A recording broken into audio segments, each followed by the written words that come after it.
Are we live? We are live. I'm waiting for YouTube to catch up, but it takes a second. All right, everyone. Welcome to the stream. We'll give people a few minutes to come on in. You know the you know the drill.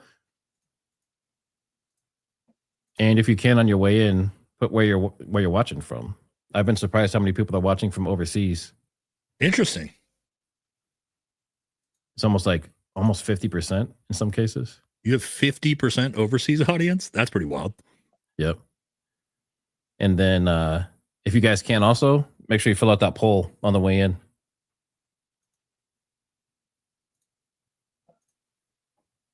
And yes, I see some comments. I'm not playing music today.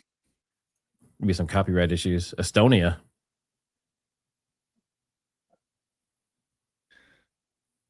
Oh yeah, I don't know if my chat if I don't know if you'll be able to see Trigger's polls or not. Not sure how that works while we do a live stream. Oh, that's right. Yeah.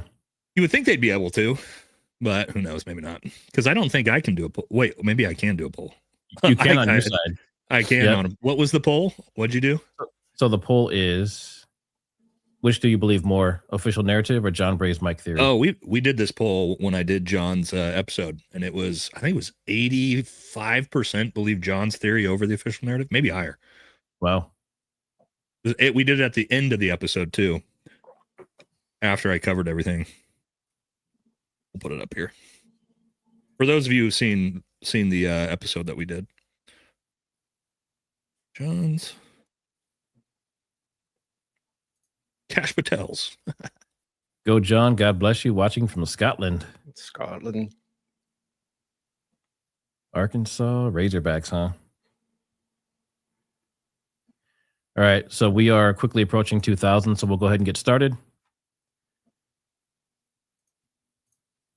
And yes, people have noticed I'm doing kind of like a Baron-esque little monologue. I kind of like it. I don't know if I'll keep it or not, but we'll see how it goes.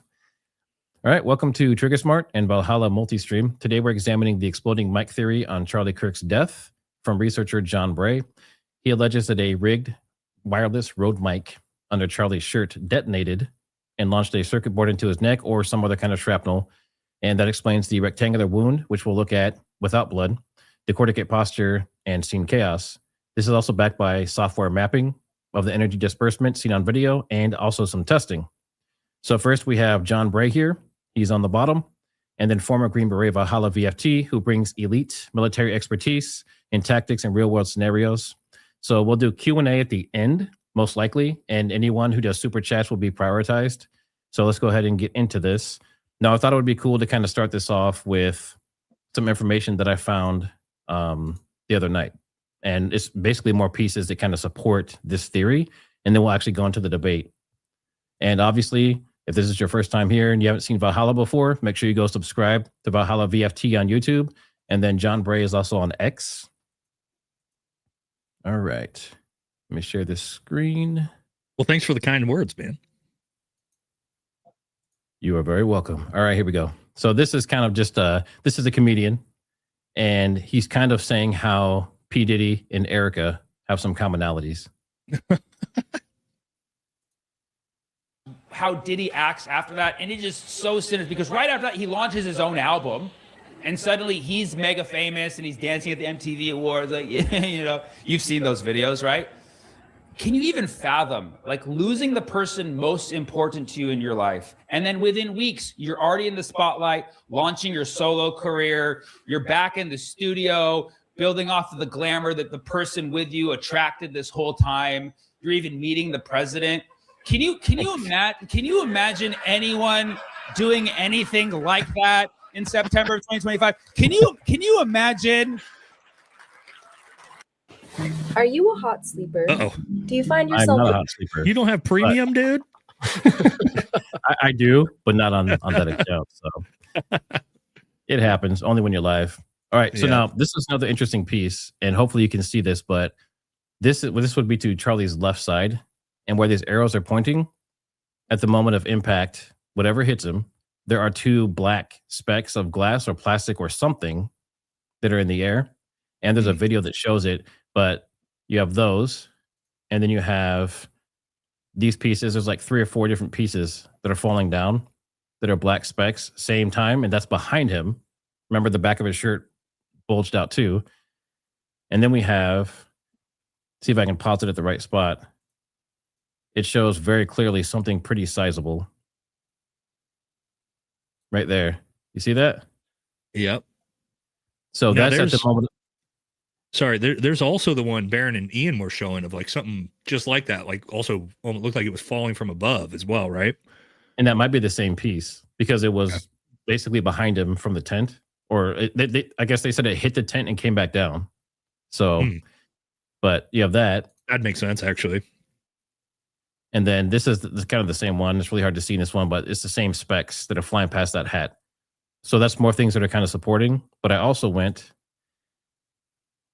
and we'll talk a little bit more about this too later. But this is just showing that, you know, same candy that's in the car. But what I want to show you is Charlie's pants. There's this piece of glass or plastic or something that's down on his thigh. And if you remember, he's holding the microphone down between his thighs. And when the explosion goes off, the alleged explosion goes off, it would push stuff down into his thighs, right? Yeah. And then we have pieces on the ground back here. This is after. Is George. That's where he got. That's where he got drug over that area, right? Or he got carried over that area. Yep, exactly. And then George Zinn's like, I shot him, right? Trying to distract. But there's these pieces on the ground over here. One definitely looks like black plastic. The other one, I'm not quite sure. And then we have same thing here. We have that spot on his pants. It looks like it's plastic or glass or something. And then there's also this piece down here, down below him. Same there. Make sure I got them all. Now, this is interesting. This is one of his security guys that was carrying him. Actually, the main one carrying him. And it looks like, I'm not 100% sure, but it looks like a piece of glass or plastic that's sticking to his arm. Yeah, he's the one that had Charlie up, one arm up underneath Charlie's neck and another arm down below Charlie underneath his lower back. Yep. Which would actually, is that his left arm? Yes. Yep. So that left arm would have been up underneath Charlie's lower back, which would have been essentially where shit could have fallen out of his t-shirt as he was carrying him there. Yep, if it's his left, okay, this is his left arm. Now, just real quick in chat, if like I said, I'm 100%. So if you think this is plastic or glass that might be from the mic, put a 1 in chat. If you think this is just grass or something else, put a 2. I mean, because I've seen this a million times, and I'm still not sold 100%, but I'm interested to see what you guys think. I can tell you that glass on the front of that mic is sharp. I cut myself popping the mic apart. So it could have been some glass stuck to his shirt that actually caused a little cut on his arm. Yes. Looks like now, what's on his watch here? Just I think that's some blood smear. Yeah. But these it does look like he's cut up though. Yeah. Yeah. It looks like abrasion. So now if there were more pieces on his back, like you were saying, Valhalla, then that might make sense. He got cut up as he was carrying him. He had all that weight and it was rubbing around. Yeah. Because I did a bunch of content on that. People tried to say he was the one who got down and buried his hands in Charlie Kirk's neck. And I did a video debunking that no, that's not true. He was the one that was carrying Charlie, again, one arm up underneath his neck, one arm, his left hand on his lower back, where you would expect anything that would be falling out of the shirt would be on that arm. If that's were to be what it was. So it looks like the audience is about 50-50 on if it's grass or glass. Okay, not too bad. Hard to tell. Yep.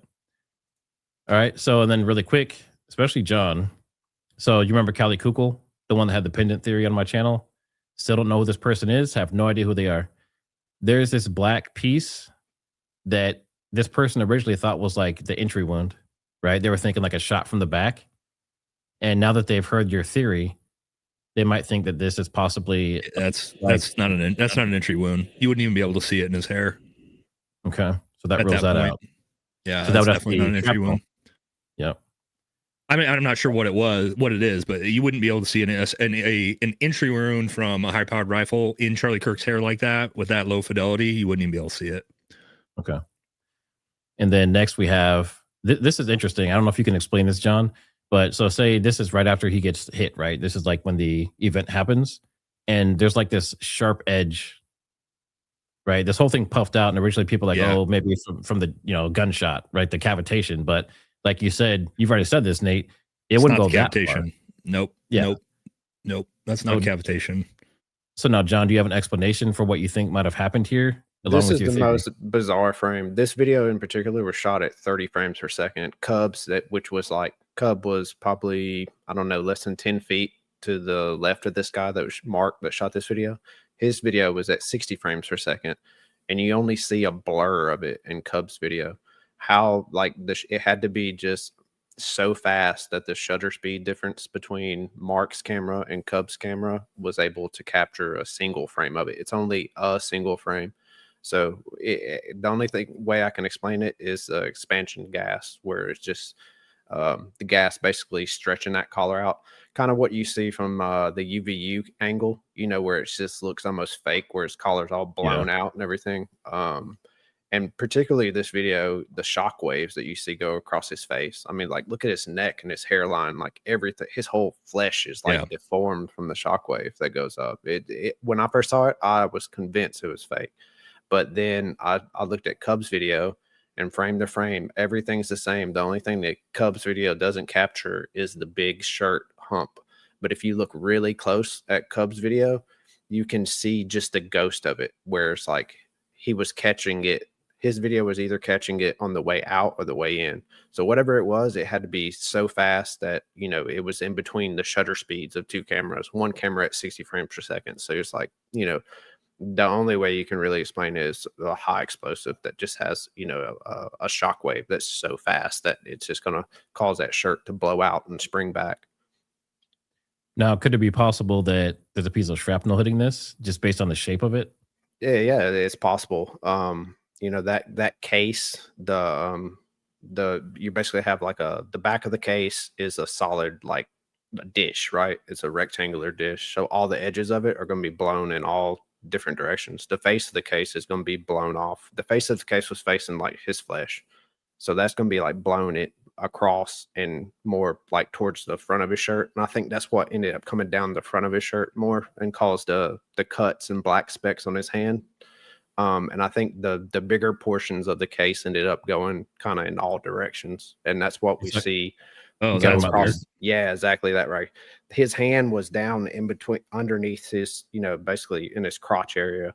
And if you look at my maps, you can see the shirt raise up right around the crotch area, right? For less than 4 frames in between the first movement. So I think all the debris kind of like blew out, and that collar lifted up, and the debris that, that didn't go this way, that went down, kind of like hit his hand. And that's what we're seeing, either debris that caused tiny abrasion or actually stuck to his hand. Which also makes me think that's why there's maybe a piece of plastic or glass on his leg, that one that I showed a few times, because it's in the same position basically. Yeah. And if you look at the table next to like the blood splatter on the table, there's some hunks of plastic on the table too in front of the blood splatter, which would line up kind of in that same trajectory. If it fell in between his legs, it would be in front of the blood splatter that came out of his neck. Now, for anyone that's watching this, we're not going to show any gore. Like, it's not going to be like, we're not going to show anything that's going to get us, dinged on YouTube. And YouTube, we're just showing some clean pictures. So we appreciate you not demonetizing. Thank you. Let's see. All right, now this is the last thing for both of you, actually. Oh, wrong side. Let me come over here. All right, so this was something else Kelly Kuko pointed out. For only one frame, I think it's a 30-frame video. There's one frame where his neck and his jaw and everything completely, I mean, it looks like someone put like a super high power, like blower on his neck or something. At the same time, the chain's snapping. This is the 60 frame per second video. Okay. Yeah. So would this be consistent with that type of situation that you're talking about? Yeah, there's the shockwave. It's the speed of the explosion is what, that's what really threw me off about a lot of the videos. You see inconsistencies in between videos, and it's because it was just so fast. The expansion was so fast that it was actually in between shutter speeds of the different videos. So, I was looking for consistency between videos. And so I actually dismissed a few of these videos as being like altered or artifacts. But the more I looked into it, the more I realized it was probably just the split second or microseconds difference between the shutter speeds of the different cameras, able to capture different frames. Okay. Yeah, I mean, do you agree in general with that, Nate, or what do you think? Yeah, I mean, it's hard to tell right here. I mean, especially from this angle, is this cavitation that we're seeing from, you know, whatever has hit him? It's one of those things, just frame by frame, that's really hard to see. My question for the wave is really what gets me. If you watch the video, you like see it wave up his cheek. You know, like the soft, and you almost see his like fatty hairline tissue. get pulled back as well. Yeah, Mhm. yeah. Which is, again, it's bizarre to me. Like, this is not what you would see from a 30-06 wound. Like a 30-06 wound from 139 yards hitting him in the neck is not going to create. It's going to create way more cavitation than this, for one. And like, this seems minimal to me for the type of round the official narrative is saying. And obviously the damage from behind, there is no damage from what we can see. It's bizarre to me. I would say for John, do we think because we do see cavitation in the neck for sure. Can that be explained by that frag that's coming up? Is there, I mean, it's obviously enough force that it's blasting into his neck and creating, you know, it punctures enough to get through either the jugular or the carotid. Is it enough impact force to also create cavitation? I mean, it looks like it would be a big piece of shrapnel, but is it moving fast enough? It'd be hard for me to tell. It's either one of two things. It's either the battery or the magnet clasp. And you see they're very similar in shape. This is around 10 grams. This is almost 7 grams. I'm leaning more and more every day towards the battery because the battery was connected to the circuit board, which we see the circuit board is what caused the shirt to lift. And you can almost see the shape of it, right? That's weird square shape when it goes left. Like you can see the outline. And if you notice on my shirt, it shows you the trajectory of the movement, right? As the fabric stretches towards it. So if you kind of like look at the deformation of the shirt and you look at the possible fragmentation that would have been traveling with that circuit board, I think the most likely object that could have caused that neck wound would be the battery. And the fact that it all happens in one frame, we're looking at 350 feet per second to 600 feet per second, and so that's like medium velocity territory. So it's not. Yeah. To me, it never looked like a supersonic cavitation because it was it wasn't omnidirectional. It was very like you can see it almost bulge on his neck. It's like it bulges this way. It has a very directional, kind of shape to it. And then the delay, it's from the shirt blocks when we don't see the wound first hit, right? The shirt's up, but then when we first see the wound, it takes 0.44 seconds for it to actually start to erupting in blood. And that doesn't really line up with a high velocity impact, especially in that area. And we don't see. We see carotid bleeding, right? The carotid bleeding would be pulsating. We saw jugular bleeding. That was blood draining from his brain. That we didn't see the heart pulsing with it. It wasn't bright red. It wasn't oxygenated. That was deoxygenated blood returning out from his brain. Not as much pressure as the actual artery would be. So it's that leads me to believe because the jugulars is closer to the outside.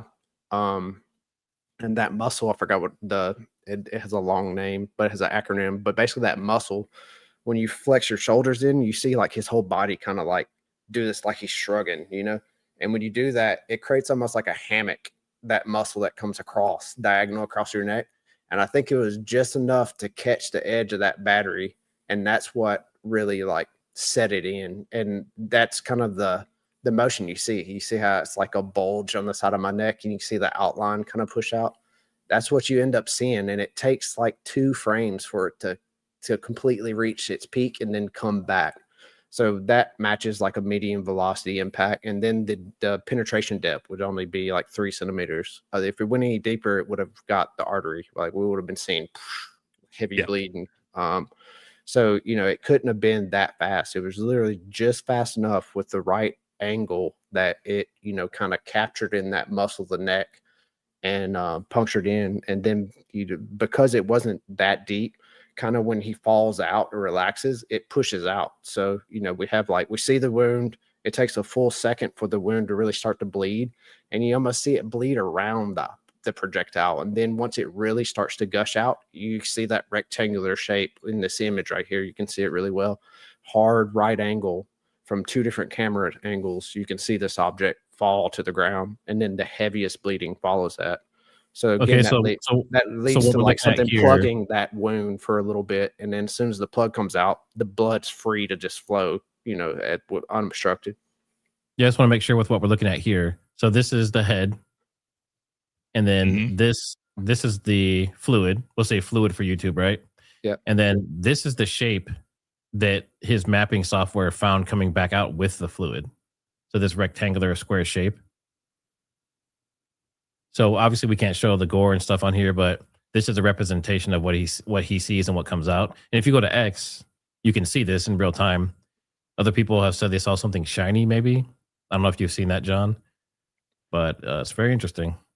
Yeah, so the shiny part made me reevaluate it being the magnet. That was my first indication that it may have not been the magnet, because the magnet's covered in rubber, like it's flat black. Seeing it shine at one angle for a little bit, it kind of threw me for a loop. I didn't really know what to think about that, but then I realized that the battery has like a foil side, so it's flat black on one side and foil on the other. So that made a lot more sense.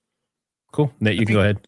Yeah, I think this is the most compelling part about the entire theory is that, let's call it the ballistics. It's not ballistics if it's an explosion, but everything John just talked about is 100% true. Nothing, when we compare to the official narrative of a 30-06 round, anatomically, we are not seeing what a high-powered rifle round would do to Charlie Kirk's neck there.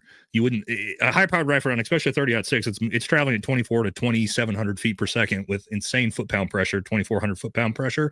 When it hits that neck here, it's going to, probably rip off, an entire section of Charlie Kirk's neck, but it's going to happen immediate. If you watch any ballistic testing, the second that 30-06 round hits flesh, it explodes. And to John's point, we see no atomized blood, which you would typically see from a high-powered rifle round, where that's going to hit and it's going to create what we call pink mist, right? Because it's that force and that pressure is so hard when it's hitting the blood, you're actually going to see it explode out in pink mist, whereas you don't see that. You see this big delay, almost a second before any blood ever comes out of his neck. Like, that is not a normal entrance wound from a high-powered rifle round. It never made sense from the beginning for it to be a 30-06 or any really supersonic high-powered rifle round. Just the anatomically, it's not what we would expect to see. Not just the no exit wound portion of it, but the idea that, again, he gets hit in the neck because you see his entire body rock begins to fall. Then you have that explosion of blood. I mean, I can't really explain that with a typical high-powered rifle round. It's not what you would see. And so if it's not a high-powered rifle round, how else do you explain it? I think this is, again, one of the most compelling parts of John's theory is what he's talking about very easily could have created those anatomical effects that you're not going to see with a super high-powered rifle. So, I mean, I don't have any pushback on that at all for that one. Now, just to be clear, there is some pushback and some questions. So we agree. I say we, but Nate agrees on most of it, but he had some really good questions in his last stream when he covered this theory, which is why I brought him on. So obviously I can ask John questions all day, but I'm not going to think of everything. So having Nate here kind of fills that void as well. Let's see if I have anything else I want to show before we jump in. Okay, yeah, let's show this really quick, and then we'll start getting into the actual like digging in deeper. All right, so John, did you want to talk about this at all? Yeah, so this has been kind of like making it work to me is like the most important thing. Figuring out, not only the theory of it, but like putting it into a functional, a full functional device is key to me. I want to see this thing work. So I leaned on fundamentals of shape charges. It's kind of like the Bible of shape charges.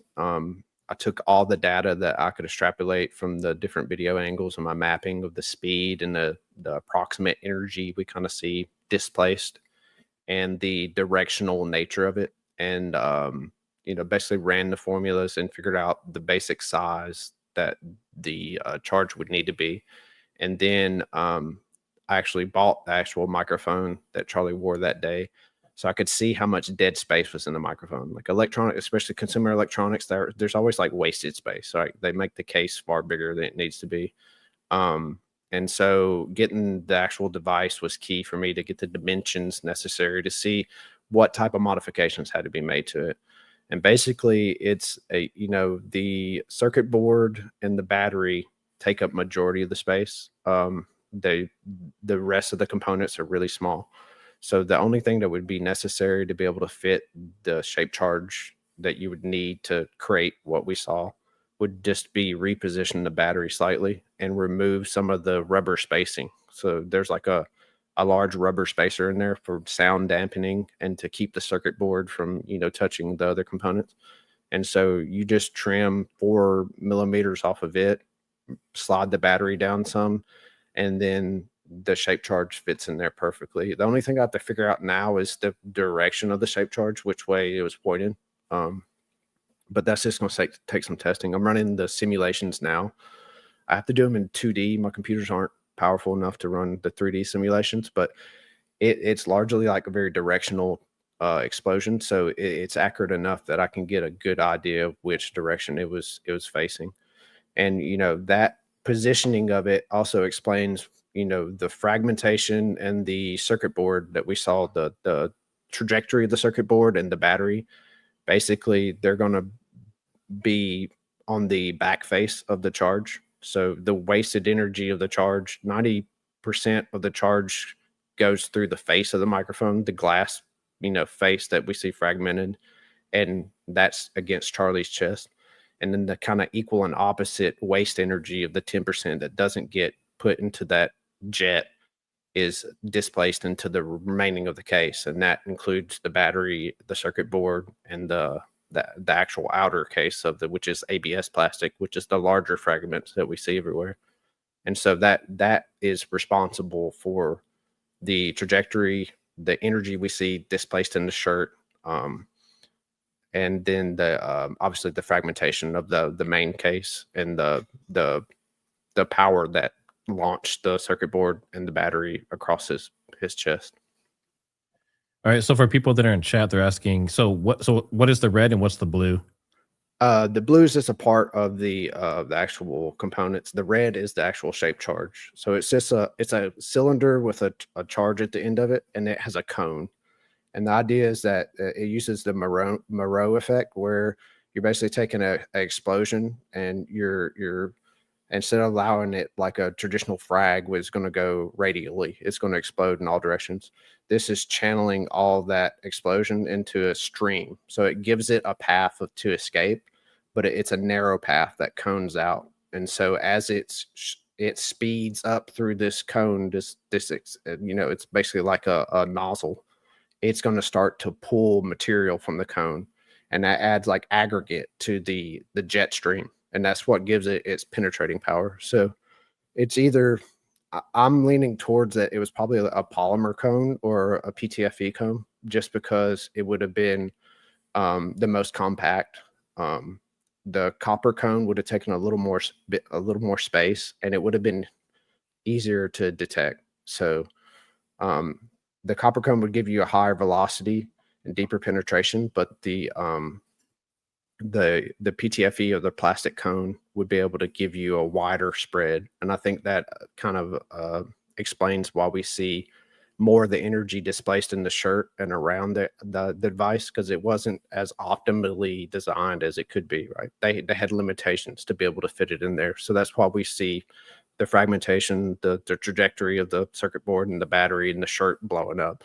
If they could have designed it the way they wanted to with no space limitations, it would have barely even moved the shirt. Like, you could get really high efficiencies with really well designed shape charges, especially this is going to be less than 2 grams.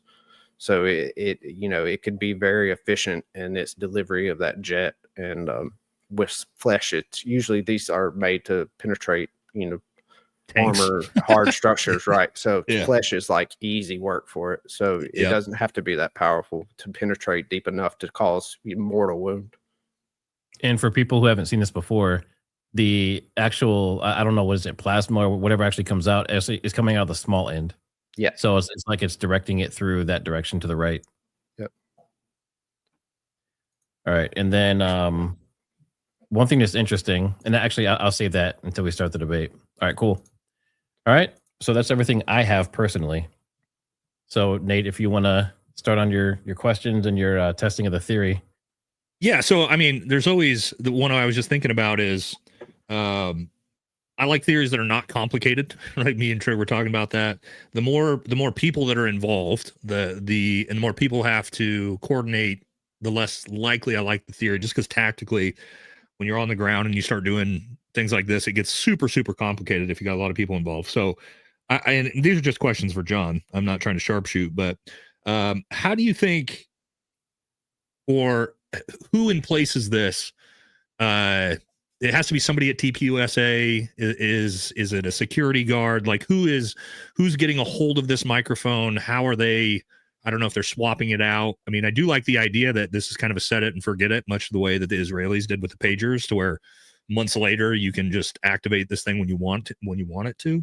But what's your thoughts on who sets this thing up, right? Like who's making sure Charlie is the one that has this on? Like how do they, how does it get in place? What's your thoughts on that, John? I don't want you to accuse people of murder, right? I'm not gonna name names or anything, but yeah. I've had to train people for complex tasks, and just like you said, the less people involved in a task, generally the more likely you're going to have success. The more people involved, it's just the chain of failure increases.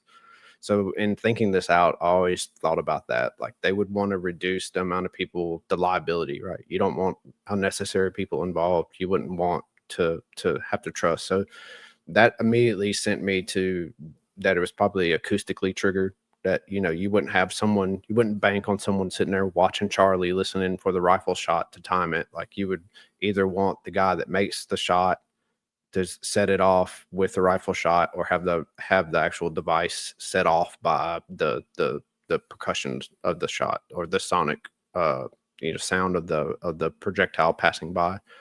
As far as like setting it to load the device, it could be at an airport anywhere. Like it could have been a party not even involved in TPC UCA, but I like to think that it was probably, if it was me, I would want someone on the audio team, because you want it placed in a certain way, right? Right. And I found the way that they placed that mic that day was a little peculiar. It wasn't like they normally place it. It was kind of a weird placement. It's like below his collarbone and set up on its side. If you look at his other, I went through all the different events and kind of like saw the evolution of how they mounted the mic. And it was unique in the way they did it. And then if you look at the actions of the audio team, they're a little suspicious. The one guy looks away right before the explosion goes off, and then the other audio guy is the guy that goes and runs behind the concrete wall and says, "Charlie's dead. They shot him. You're not wrong there." So it's like it didn't really like give me a lot of confidence that they didn't have anything involved with it. Just the fact that if you're a friend of Charlie, you're gonna want to hope that he was alive.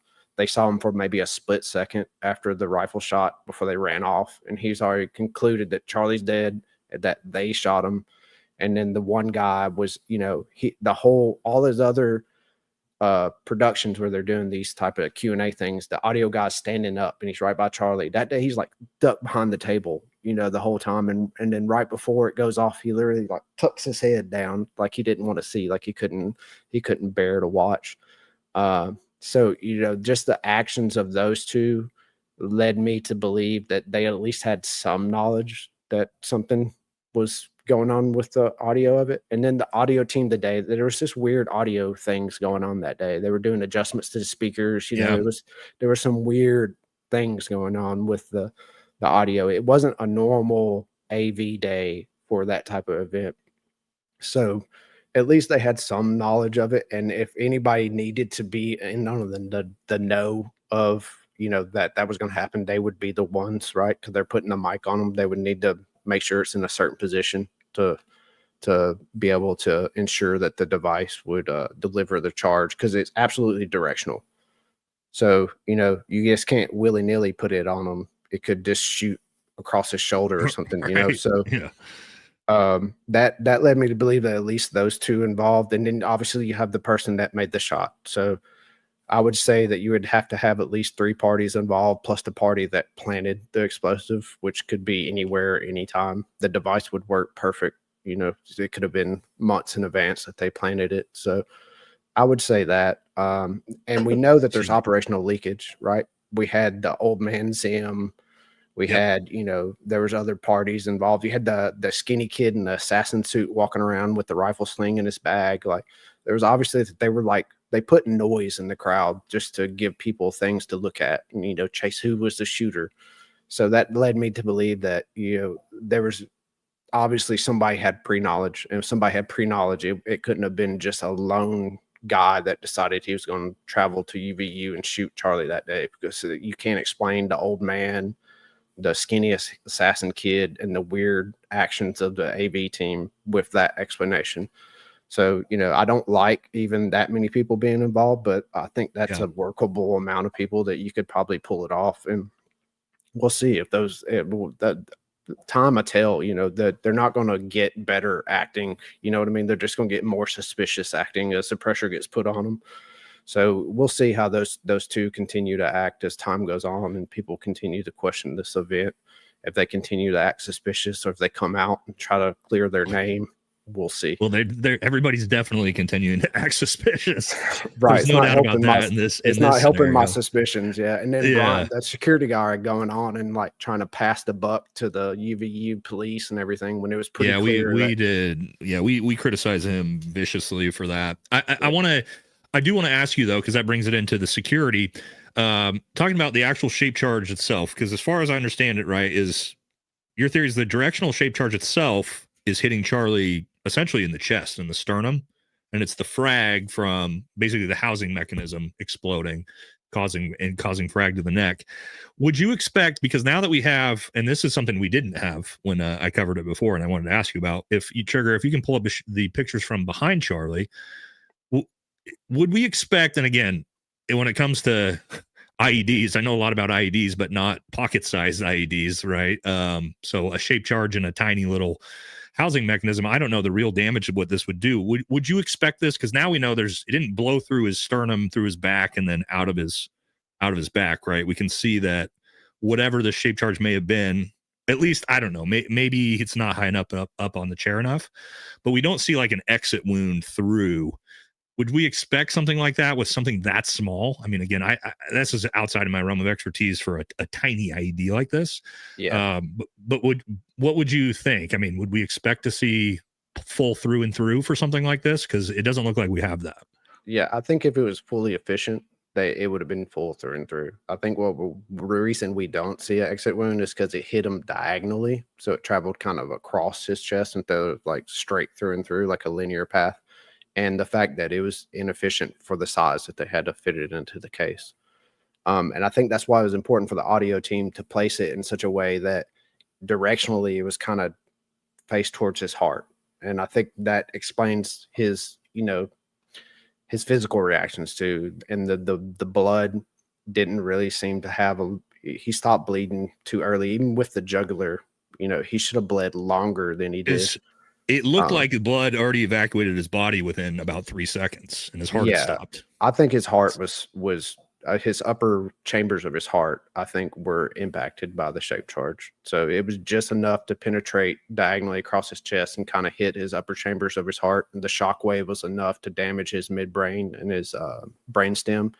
And that's why we have the doll eyes. That's why we have the decorative posturing, and that's why we have the weird bleeding, where the bleeding was not heavy enough and a shorter duration. Like, he wasn't bleeding on the way to the truck really. It was just dropping. It was like gravity. And there's no blood on, I mean, we covered this extensively. There's no blood on any of the security guards' hands. There's no blood on the grass. There's hardly any blood.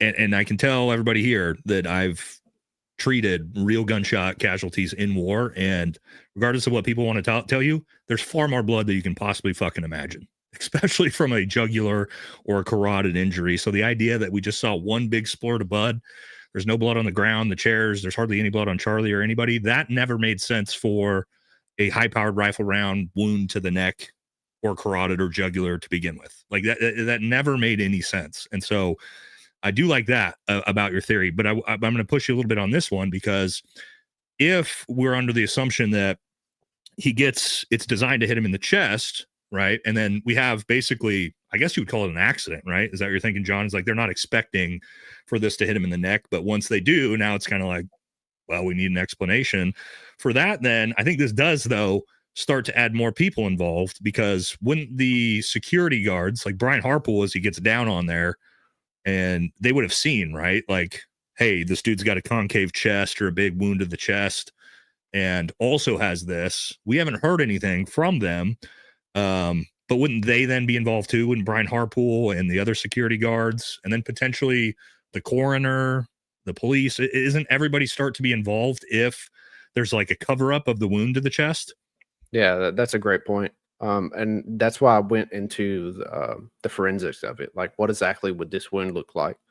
And a shape charge impact to the upper sternum. I kind of like ran the calculations of it and went through, forensic data. Obviously, you don't have examples of it, but they can give you a pretty good idea of what it would look like by the energies involved.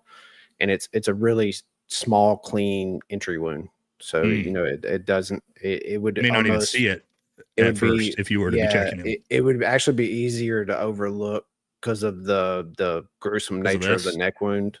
And it's close enough to the neck, upper sternum to the neck. You're like, they could say it was fragments or, that the bullet, bounced off his spine and came out there. Even at the, people as trained as the EMTs and the trauma techs, if he didn't have a neck wound and they only saw that wound, they would be like, well, he got shot in his chest. It's just a really clean wound. It didn't cause that much damage. So to your point, it is really hard for them to overlook the fact that there's two wounds, right? Why wouldn't anyone mention that there's two wounds? But all the information that we've gotten about like the medical examination, it's all been so convoluted and confusing and almost like misinformation in some periods, especially right away. Like we heard about a chest wound at first, the massive damage to his chest, and then the gruesome wound. Like they talk about a gruesome wound.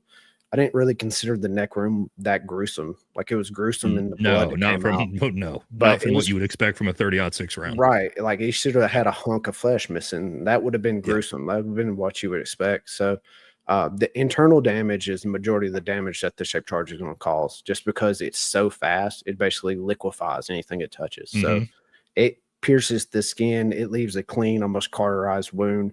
But as it gets inside, it's sending bone fragments like shrapnel around. It's turning flesh into liquid. It's sending a shockwave all around the body. And I think we see that through like those higher quality angles. You see his whole body jolt, his hair moves, his ring falls off his finger. Like that shockwave traveled through his whole body. And that never made sense to me. Like we should see the shockwave center around the neck, and we see it all over, especially on the side of the face, the opposite side where he's impacted. So that kind of like immediately started leading me to figure out like what was in this area that was causing all that energy that we were seeing displaced. So, it's a great point. There has to be more people that had eyes on it.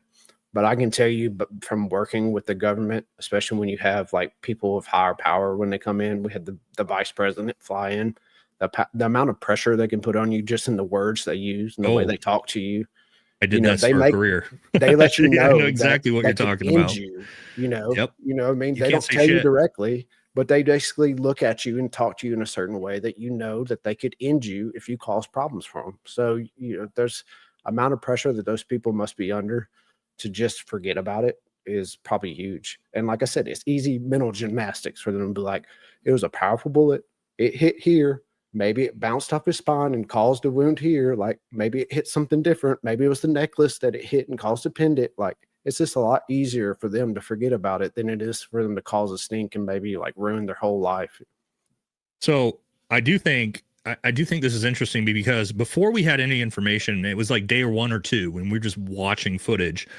pretty much all of the special operators and Marine Scout snipers and everybody thought he had to have body armor on, because just basically watching it, and obviously, like, I did a video very early once we saw his nipples, and you're a body armor expert, right? Been wearing body armor for my whole career. I was like, he doesn't have body armor on, right? We could see it. Even the most minimalist body armor, you could still see. And not only that, but as you know, John, minimalist body armor is not stopping a 30-06 round to begin with, so it wouldn't have mattered. So we very quickly realized, like, okay, well, from everything we're watching, it looks like he got shot in the chest. Everything about the anatomical effects, when we watch his shirt lift up, almost the concaveness of his chest, everything signaled to us he got shot in the chest. It had to have refracted and come up and hit him in the neck. And then once that theory fell apart, we kind of were like hands in the air. Like, how the fuck do we explain any of these things going on with the shirt, with the chest concaving? And so, I mean, I do think your theory is interesting with that, because none of that we can really explain with a 30-06 round to the neck. I mean, why would we see, that massive concaveness, all that kinetic energy that you've shown in the chest, moving upward? None of that makes sense from a rifle round to the neck. I would assume, right? Like, not something I've ever seen before, where you're having all these massive effects in the chest because you got hit in the arm or the neck or the leg. Yeah, so far from the impact, it just you can't Right. make sense of it. Like, the order operations doesn't make any sense either. Like, it should start here and then travel out, but we have it like almost the opposite. Like, it starts on this side and travels to this side. So it's like, that's what led to me. I thought he had a plate carrier on at first, but then you see the nipples. You know what I mean? It's just, none of it made sense. That's why I just couldn't leave it alone. So it drew me in the same way. Like, I immediately saw it. I saw a low resolution video. Honestly, I thought it was AI when I first saw it. I was like, oh, someone made a slop AI pretending to kill Charlie. And I looked at it closer and I was like, oh, Charlie had a plate carrier on, and it hit the edge and hit it, fragged up and hit his neck. That's what we all thought. And then I saw his nipples and I was like, okay, I knew he couldn't have an executive vest on. And like you said, an executive vest would have done nothing for the bullet. It was just right through it like that. The soft armor has no ability to stop a round with that much power. So so real quick, I just want to do a excuse me, need to clear my throat. Just really quick, everyone watching, make sure you hit that like, and make sure if you're on my channel and you're not subscribed to Valhalla VFT, make sure you go over there and check him out. And Valhalla's audience, if you guys have any interest in my audience, we got 6,000 people on my side. Get over there and follow and subscribe to Triggersmart and John, by the way. And John is on YouTube, but not as active. If you really want to get a hold of John, it's John Aaron Bray on X, and he's more than happy to debate you over there as well. All right. I got a couple more that I wanted to ask about. The next one is going to be the gunshot, right? And the Patsy. Let's talk about gunshot and Patsy, because we know somebody's on the roof. Is it Tyler Robinson? Maybe, maybe not. I don't think we've seen any. For me, we've seen zero proof that whoever was on the roof ever brought a gun to the roof. 100%. No, there's still nobody has ever shown me anything that, especially a 30-06, right? Like, in the tiny little 20-inch backpack he has on, it's just not a thing. So I've never seen anybody bring a gun to the roof, maybe leave with one. I don't know. I still don't see it in that video. Some people swear they can, but we do hear what sounds like a supersonic high-powered rifle round. And again, it's hard to tell with phone audio, but it definitely is a gunshot that goes off. We definitely have someone on the roof, Patsy, be it, if it's not the shooter. What's your theory on how all that gets coordinated, right? Because you've got the actual device that he's got on that's going to kill him. Do you have the Patsy that's using blanks? Is he up there? Is he also taking a shot? What's your thoughts on that? Are they trying to use two different means of making sure that he gets killed? How is that involved? How do you time the gunshot to the device? You know what I mean? I'm sure you've talked about these before, but just for our own fidelity here. It's a great question, and that's like the schematics of the event I was going over. Like, how do you make this work? Like, thinking like an operator. Like, how do I eliminate variables of failure, and I assure that I get my objective done. Right, the objective is assuring that Charlie's dead, and ensuring that the Patsy is convincing enough that nobody questions it. So immediately you think that a trigger device, right? A detonation, that there's a trigger. The guy pulling his shirt sleeve, the green shirt guy at first was like, oh, there's the trigger right now. And then you kind of examine it further, like, why would you have the trigger on the sleeve? So obvious. And then if you look really close at the timing, it's not timed correctly, right? It's just, and that got me thinking about, why would you even depend on a third party to be the trigger man, to wait until he hears the rifle sound? So that led me to look at, well, the device has a microphone. The device, that Rode Wireless Pro, happens to have millisecond timing capabilities, so you can sync it perfectly with a camera, right? Because like lag in between audio and video is a huge issue. So it has a special chipset on it that's made just to do that, right? It's made to give precise timing. So that led me to believe, well, they could time it off the rifle shot. But then you look at like, well, the sound's going to be after the bullet, right? The delay doesn't work. But you have a really unique sound pattern from the supersonic projectile. So as that bullet's traveling past, it's actually giving off its own sound wave. If anybody's ever been shot at, like, you think snaps. You think like there's the fastest mosquito ever passes by you, and then you hear fireworks. You're like, mosquito firework, and then you realize, oh, that was bullets flying past me, and you hear the bullets way before you hear the crack of the gun, and the crack of the gun's always way quieter than you expect. Outside of a 30-06, I live next to 10,000, square miles of hunting land. And I know when someone shoots a 30-06, so my neighbor shoots a 308 all the time.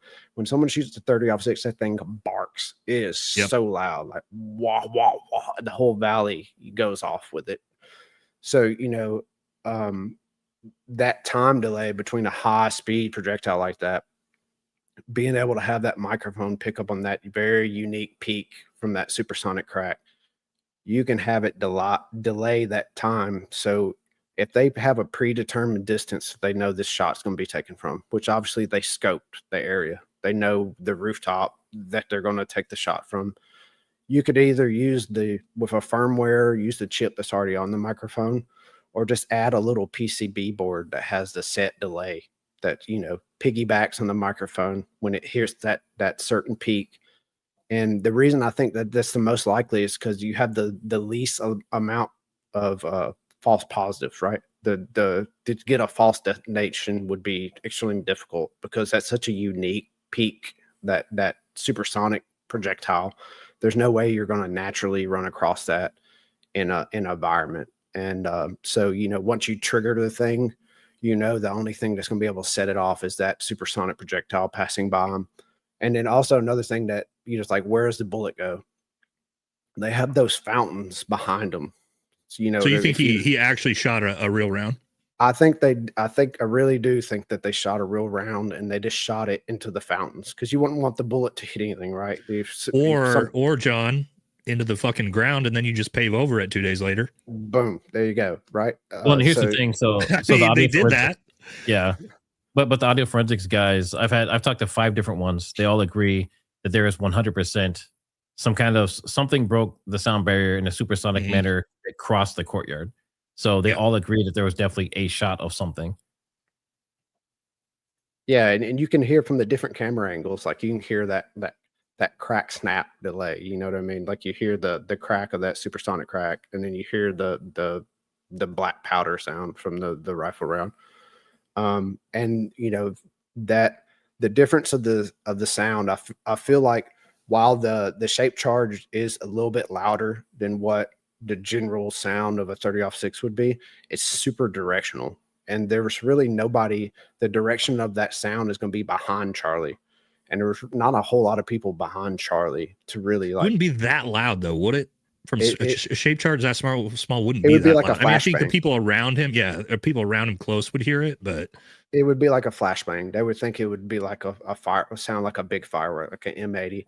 But it would give for the people that were like, particularly Cub and Mark's video, if you listen to the sound of those videos, like they're different than the other videos that are in front of Charlie. And I think that's kind of indication that, it lends to that kind of proof that there was some acoustic sound coming from the charge, and you can hear the difference of it from the different angles. It's particularly the angles that are far away, like up on the balcony. The people that are actually closer to the rifle shot, it doesn't even sound as loud. You know, it sounds almost off. Like the people that are closest to Charlie, it's a lot louder, especially the people that are in front of the PA mics. Like for whatever reason, the sound's amplified through the PA microphone. So the people that record video that are like within eyesight of the speaker, they absolutely have the loudest rifle sound or the explosion sound, be it either one. So, you know, that lends me to believe that that microphone was catching the sound of that blast, right? Because the sound's that's the closest thing we have to it is the microphone, and the, you know, closer to any person around them. So, you know, the combination of the two angles that are to Charlie's right having a very like unique sound compared to the other recordings, and then the PA system amplifying it, led me to believe that, you know, that was what we were hearing. And that's why we have such, you know, the sound analysis is so noisy and sloppy on it. Not only the environment is really difficult because you have like huge concrete walls, a corridor, but you have two different sound, you know, sources that are kind of like merging into one. So, you know, it's you could have 10 different people look at it and they'll come with 10 different conclusions. It's hard to make any sense out of it. Do you think you want to hear my theory? Like day 2, my theory was I when I looked at this and I was like, okay, this seems like a patsy. What I was like, you know, how would I do this if I wanted to kill Charlie Kirk and get away with it and use a patsy to do it? The way I thought about doing it was, okay, well, I'll have someone like Tyler Robinson and I'll set him up and I'll say, hey, what I need you to do, I need you to go and place your 30-06 in the chicken coop, so that way that the real shooter, whoever it is, can come by, he can get it. The reason I do this is because I get Tyler Robinson or whoever, I'm going to sue Tyler Robinson, I can get all his DNA on everything. I can get his DNA on his rifle, all that, right? So I do think Tyler is a part of this. I don't think he's the shooter personally, but I do think he's involved in some capacity, him and Lance Twiggs. That's me personally. I haven't seen any proof that he's the shooter at all. But my theory was, well, hey, if I want a patsy, yeah, I'll set him up. I'll have him put his own rifle in the woods, right? Tell him he's going to help us out, have all his DNA on it, tell him to go to the roof and then be a spotter or whatever, right? And then all of a sudden, boom, something happens. Charlie Kirk folds, he gets killed. And then you see the guy on the roof, we see him jump up from that far away footage. We never see him carrying a rifle or anything like that. He takes off running, he bails. And now all of a sudden you have on camera what looks like somebody who takes the shot from the roof with a high-powered rifle round or high-powered rifle that's got the DNA on it. And now you pulled off your assassination. You got your patsy. I didn't have any theory for how Charlie would get killed in that situation, but I think you can put those two things together pretty easily if you have a way to kill Charlie in your example here to how you set him up as a patsy. I don't think that's that ridiculous. I just think it is hard to get the acoustics of it to all match to make it make sense. But again, to your point, like we never saw Tyler leave with a weapon. Like there's nothing that shows us he ever shot Charlie Kirk. But yeah, he they have was a camera. there, so they have a camera that could show us him taking the shot. 100%. We do know like that. Why hadn't they shown it? They show a dude just running off, and to your point, that's exactly how they would have set him up. And you see more operational leakage of it, of like the weird online postings that people making, like, oh, Charlie Kirk's gonna die today or whatever, or you know, there's a guy that made it. So you know, these young people, they gain confidence by thinking that they're part of a group. They're part of a larger conspiracy. They're not the worst actor. They're just a part of the bigger workings. Somebody else is going to do the worst of it. So, you know, it's very easy to give them the confidence to show up and, like you said, bring grandpa's rifle, to think that somebody else is going to pick it up and take the shot. And he doesn't realize that he's just being set up the whole time. They get him to walk around the campus, and then, you know, did you place the item? All right, now I need you to go to the roof. He gets up on the roof and he hears a shot. He sees Charlie folds, and then what does he do? Like, he's stuck at that point. Like, oh shit! Oh shit! So what happened? Easy. I need to get the fuck out of here. That's exactly. what he would say. So easy to get some kid to do that, especially when he thinks he's a part of a bigger group, you know, and they're all working together, and you know he's part of the team. Like, these especially kids nowadays, they're just looking to be a part of something, with a cause. So as stupid as the cause may be, it would be really easy to convince him to go up there and participate in it to the point where we could get enough evidence to send him to the firing squad in court. Oh, All right, so what was I gonna? I want to Go talk. ahead. Go ahead. Well, I know you have this on your list too. Was the shirt like being ripped or torn or burnt and that kind of stuff? Mm. So I kind of wanted to touch on that. I know that was one of your specific questions, so I don't want to like steal that from you. But No, you're good, just, man. I'll forget stuff. So go ahead. I just want to show this. So this is this is like a somewhat type of charge, and I just want to show people this really quick so they can see it, and then we'll ask the question, the official question, if it'll play. Let me refresh it. All right, I'll move forward to the right spot. Okay, so now this is, I don't know about size-wise, how this would compare to the chart you're talking about, but this is typically what you would see, right? You'd see some flame, you'd see the cavitation and the effects of the explosion, and then you'd see some kind of charring after. And I just want to show the audience this really quick.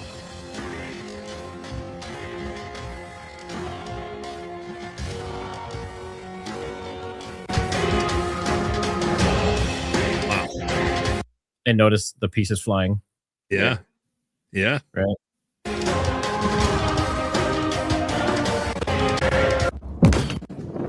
Yeah. But I mean, look at that charring. Yep. So that's, and of course, to be fair, we don't have an autopsy. We didn't really see the body in great detail afterwards. But so I guess it was actually Valhalla's original question. And then I'm kind of adding on by showing this. Is how would you explain the shirt not being completely destroyed in one area or rip or torn, especially when the initial boom happens? And then how come there's no black on the shirt or anything like that? How would you explain that? Yeah. So real quick, John, for context of what my question was I'm not concerned about the directional portion of it. Like, yeah, that makes sense to me. It hits him in the chest. It goes through him. We're not going to see any damage to the shirt. It's the actual housing mechanism blowing up, that shrapnel, why we don't see potentially more damage to the shirt coming up from that frag. Right? Isn't that what we were talking about, Triggersmart? And that, or Matt? Yeah. Sorry, I don't know if I don't want to use your real name. Sorry if I just doxed you. Okay, you don't know me. You don't know me as Matt. Okay, all right, cool. Yeah, it's a great question. It's something that I went over and over trying to explain it, and I think that if you look at it, especially that was a high speed camera,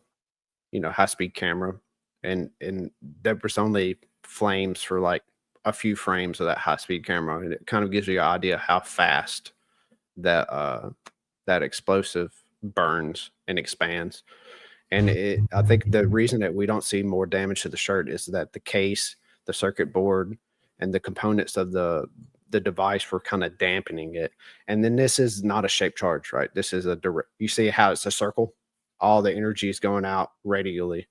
So that shape charge is going to dampen it more. It's going to send it in one direction, but you're still going to have a tremendous amount of energy is going to be displaced. And I think that the reason we don't see the shirt get damaged or we see holes or charring on it is that the majority of the charring and the majority of the damage happen on the case. And I would say that we do see some charring displaced on the collar of his shirt from the circuit board. So if you watch and see that shirt raise up, and when it comes back down, before any blood comes out, you see black smudges on his shirt. So, I would say that while you don't see the charring on the area where the explosion happens. Wow, that's weird right there. You do see it on the transfer on the circuit board that goes across and, gets caught in his shirt. So the charring was minimal, but it's a small charge. And do you think? Sorry, I don't want to. The fragmentation. I don't want to interrupt you, John, but I think it's real quick because I think it's really important. Do you think with all this frag and all this burning and all this stuff to his hands? Do you think this is why we saw in the casket what looks to be like fake hands? Yeah, absolutely. That was just so weird. The orange skin, like Charlie didn't have orange skin, like he wasn't spray tanning. Hands half the size of Erica Kirk's when he's 6'6". And just the whole unnecessary nature of that whole shot, like it was so staged and so weird and awkward. Like that's, I wouldn't ever want to be videoed while I'm grieving my husband, Oh, like it's so within so gross. That 48 was so hours of creepy. it. It's just, you know, with all the jury on and everything, it was more than awkward. It was just bizarre. And his hands were just not correct. Like you can look Yep. at them side by side. The scale of them were wrong. The skin tone was wrong. Like nothing was right about it. And I just passed it off at first, but now we see that he had damage to his hands that would be difficult to cover up, right? What's your ultimate solution? Well, you just do some dummy hands, like bring the Hollywood tech in and just, you know, put some, you know, fake cadaver in there. They don't show him that much. They just show his hands. Like it was just seemed scripted and it seemed really weird. But now we have an explanation of why they would have to do that. Now we have these videos of the actual trauma to his hands. Like we can understand why they would go through such efforts. And it's to displace, just like with the necklace. You know how they show the necklace and make the necklace a part of the emotional story, because they didn't want us to address the fact that the necklace was blown off his head. Because then you have to explain, how do you snap the necklace? That's true. And We blow didn't it even off his talk about head that. when he gets hit well above the necklace on the opposite side of his neck, and the necklace swings up and around the opposite side and then drapes over that side. Like none of it makes sense. If it did the other direction, like I could be like, okay, that kind of makes sense. But it's like the order of operations, how the energy gets displaced, like it's all backwards. None of it makes any sense. And then they try to cover it up with these emotional type things, you know, like the grieving widow holding the hand, the grieving widow holding the necklace out of the car. Like it just all becomes part of the narrative to make you not want to question these things, because emotional blackmail. Yep. Photo ops. Yep. With the necklace, great point. We didn't talk about that, John. This was another huge issue I had with. I mean, this has been my biggest issue from day one on my channel, has been the 30-06 story. None of it works, from the round to the exit wounds to the anatomical effects to the blood. But the necklace too, even the kinetic energy to the chest, none of it works. But the necklace was another one. At first I thought, okay, well, the cavitation in his neck expanded his neck out, and that's what snaps the necklace. But then I learned, like, he's wearing a loose necklace with a pendant way down here, and it's like his neck didn't expand out 3 feet. And so if he gets shot and the necklace, it didn't get shot in the necklace, we know that the wound's up here. So if he gets shot in the neck by a high-powered rifle, why is his necklace snapping off and flying behind his head?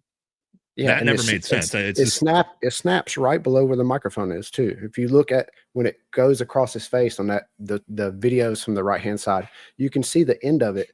It snaps, and it's like this long, and it has the shape where you can see the tension where it got pushed down and it breaks and it snaps up. You know, like cracking a whip. Right? It has that loop to it, and then, you know, these recent shots we have from the back, you see that it's draped over that shoulder. So it never raises, it never even really moves on this left hand side. Can you pull those up, Matt? That back shot he was just talking about? Yep. So we have all the energy. I don't think I've from seen it. that yet. We have enough energy to snap it and send it up and over his head and around his body, but that energy's from this side. Like it wasn't from that's the weird. side. It's so strange. Like it's just beyond I've never seen that. I thought originally that his shirt was lifted up on his face by the pendant, but when I realized that it wasn't the pendant, I saw a picture of the circuit board and I recognized that circuit board, you know, peeking out of his shirt. Then it was just like, there's no way, like none of it makes sense. You know, there was barely any energy displaced to the necklace on this side. All the energy happened on this side. And particularly that type of necklace is like a thick rope necklace. Like it didn't like something that's easy to snap. Like it would take a lot of energy, and it happens so fast. We don't even see a frame of it going from resting on his chest to like going past his face. It goes from resting on his chest to halfway off his head in a single frame, 60 frames per second. That's smoking fast. It's the fastest thing that I mapped on the whole, you know, from all the angles. It moves faster than anything else. So it had to have energy directly displaced to it. Like there's no way it could be a secondary event. That necklace was a first order event. Could that have been what causes the blow up in the back of the shirt? The chain at all? Or no? I think that it is the hump. I call it the humpback. I think it's gas. I think we see it out of the sleeve too on that one side. The sleeve raises up, and then we see it on the bottom of his shirt. I think the gas, when it blew the case out, the gas spreads radially across his chest And because there's the shirt collar catches it here, it catches and pushes it back. Because if you see the arc of it, its peak is at the edge of the collar, and it's not like his flesh is moving it. Like there's a force that moved that shirt out. You know, it's almost like 4 inches out from the back of his neck. And the only way I can explain that is just rapidly expanding gas, because it happens so fast. He had burns on. I haven't confirmed this, but supposedly he had burns on his chest in the area where that under his nipple, under his so right nipple. That you could very easily have that gas also be what burned him there. Yeah, and then the abrasion from all the shrapnel. You know, that shrapnel is going to be blown in all directions. Like I said, that glass front, that stuff is sharp. You know, it's high speed ejected in all directions. Anything it hits is just going to cause, you know, secondary abrasion cuts. And then the cavitation. If you ever seen, like, especially immediately after a rifle impact, you don't see it, but you know, 5-10 minutes afterwards, anywhere where the skin cavitated heavily, it causes like black bruising, and it'll just be, you know, it'll just turn black. By the next day, the whole area will be black. So, you know, I think that shockwave that we see travel through his body, I'd imagine anywhere we see that flesh move that rapidly, it's going to cause that sort of surface bruising where it looks like he's almost charred, where it's bruised so dark. I want to tell a real quick story and this is kind of me debunking my own question for you, with how explosives work and how crazy frag works. A lot of people don't realize this. It's bizarre every time. A bunch of my teammates, in a near ambush we were in, were hit by grenades, and my teammate, who was actually there walking through a hallway, and there was two overhangs, and as they were walking through the hallway, they got grenades thrown on top of them into this little hallway, and blew the shit out of like 10 guys. 3 of my teammates got blown up. But my 18 Charlie, my senior engineer, was the first man in the stack and actually had a grenade land in between his feet, about a foot in front of him, landed in between his feet, goes off, blows up, blows his pants off, and just fragged the shit out of everyone behind him. He took 0 frag, and he was the front man that ate a grenade 1 foot in front of his face, and he took 0 frag, and everyone behind him and around him 8 frag. So, like, how can we explain that? Yeah, we can't. We have no idea how that happened or why that happened, but why did we see just some frag hit Charlie in the neck and not others go off his shirt? I don't know, but I can tell you that frag coming off an explosive can be very, very bizarre. And I've literally seen it with my own teammates. So, did he have pressure wave damage though? Oh yeah, he's super fucked up. They're all super fucked up. But he didn't take any frag. Everybody else took frag. He was the only one that didn't take frag, and he was the very first person. He basically ate the grenade. So just wild stuff, man, with explosions. So someone said for you, Valhalla, Ian was on with someone the other day, and they found the contracts for a Shape the Charge 2. Did you hear about that? Contracts? What do you mean contracts? I think they're looking into contracts for like AES and other companies that are related, possibly. Oh, like making them? Yeah. Yeah, micro shape charges in particularly. Yeah, I'm not. Ever since we learned about the Israeli pagers, this theory became 1,000 times more credible, because we're like, oh, well, we've literally watched stuff like this happen at large scale. So that's why when I first heard this theory, I just immediately thought of the Israeli pagers, and I was like, okay, well, there's potentially a lot more possibility or plausibility to this than we may think, because it's already happened before. So. All right, I'm just pulling up our other questions that we had. All right, let's see. And, you know, while we're waiting, make sure you guys hit the like. Make sure you subscribe. Check out Valhalla over there. Check out John Aaron Bray on X. And if you have any interest in Triggersmart, I'd love to have you subscribe over here as well. I'm just looking for those questions. Let's put your YouTube channel up in mind while we're doing this. All right. I'm just pulling up the email. We had a pretty good list of questions. I don't want to hit John too much, but I want to make sure we hit the big ones. And I think the shirt. I think I got all my big ones out of the way. Yeah. Oh,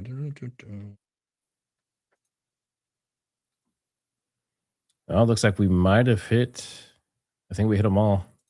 My last one was coroner report, right? Like the autopsy. The autopsy, I guess, is probably going to be the biggest, if we get it, or if we get a real one. You know what I mean? At this point, I don't have any faith that we're even going to get something real. Because, I mean, even the story behind that didn't make sense. Like, there supposedly was an autopsy, but he got ferried out by J.D. Vance the next morning, but then somehow was getting an autopsy done later that day. So who fucking knows? But I don't know. I guess we'll maybe find out. John, what's your thoughts on the autopsy? I don't know. When you get the VP involved, it just, national security could get wrapped up real quick. Like they could wrap that thing up tight. I think that's just another reason why you have such a high level involvement of the, he wasn't a politician. He was immediately had the VP transferring his body 12 hours later, ordering a rush autopsy. So it just sets up the narrative that they don't want that released for this, that, or the other reason. You know what I mean? It's just executive secrets. It's the amount of privilege that got involved as soon as the VP flies out is beyond what we'll ever be able to question. So I expect never to see the autopsy. If we do see it, it'll be some bogus doctored, watered down, redacted one. Now, here's a good question for you. A good question. Would Charlie have died if the frag did not hit his neck? Both of your opinions? He was dead. I think he was dead before the frag even hit his neck. Oh, if John's shape charge theory to the sternum in his heart, yeah, he's fucking dead in almost immediately. He didn't need anything in his neck to kill him if that happened. I mean, it would stop his heart pretty. You put a shape charge through your sternum, you're going to be dead in what, 5 seconds? Yeah. There's no more blood going to your brain. There's no recovery from that. And again, that's why they were so seconds after they were texting Erica that he was dead. He was shot. He's dead. Oh, they killed that Charlie. One guy, like you said, the audio guy. Guy fucking immediately running around the corner. We did that on our show about how sketchy that dude is. Yeah. I've thought that dude was involved the entire time.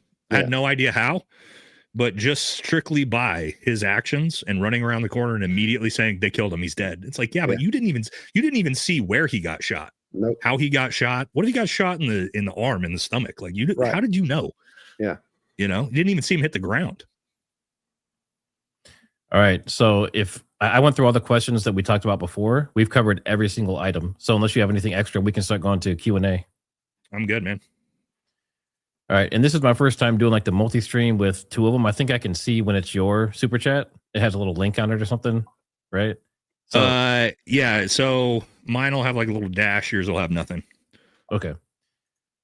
All right. First one here. Mark Hateen, thanks for the super. If no gun, we need to put augmented PA theory on the table. Shot was composite, audio quantized, panned, and mixed by metadata-based immersive audio software. Latency-free signal to device. Reeks of 7th PSYOP group ties to TPUSA trying to reach out. If you need to... I'm too stupid for that, so that's for John. I think it's just really easy to fire a rifle off from cover. It would be, it would be, especially after the Butler event, they would have known how much audio scrutiny was going to be placed on the event. So, that's always led me to believe that they would have that high on the priority list to make the audio clean enough to convince people. But, and that may have been why they chose the area they did. Like you couldn't pick a worse place to try to do forensic audio analysis. Dude. It was like a big cone of amphitheater. Echo.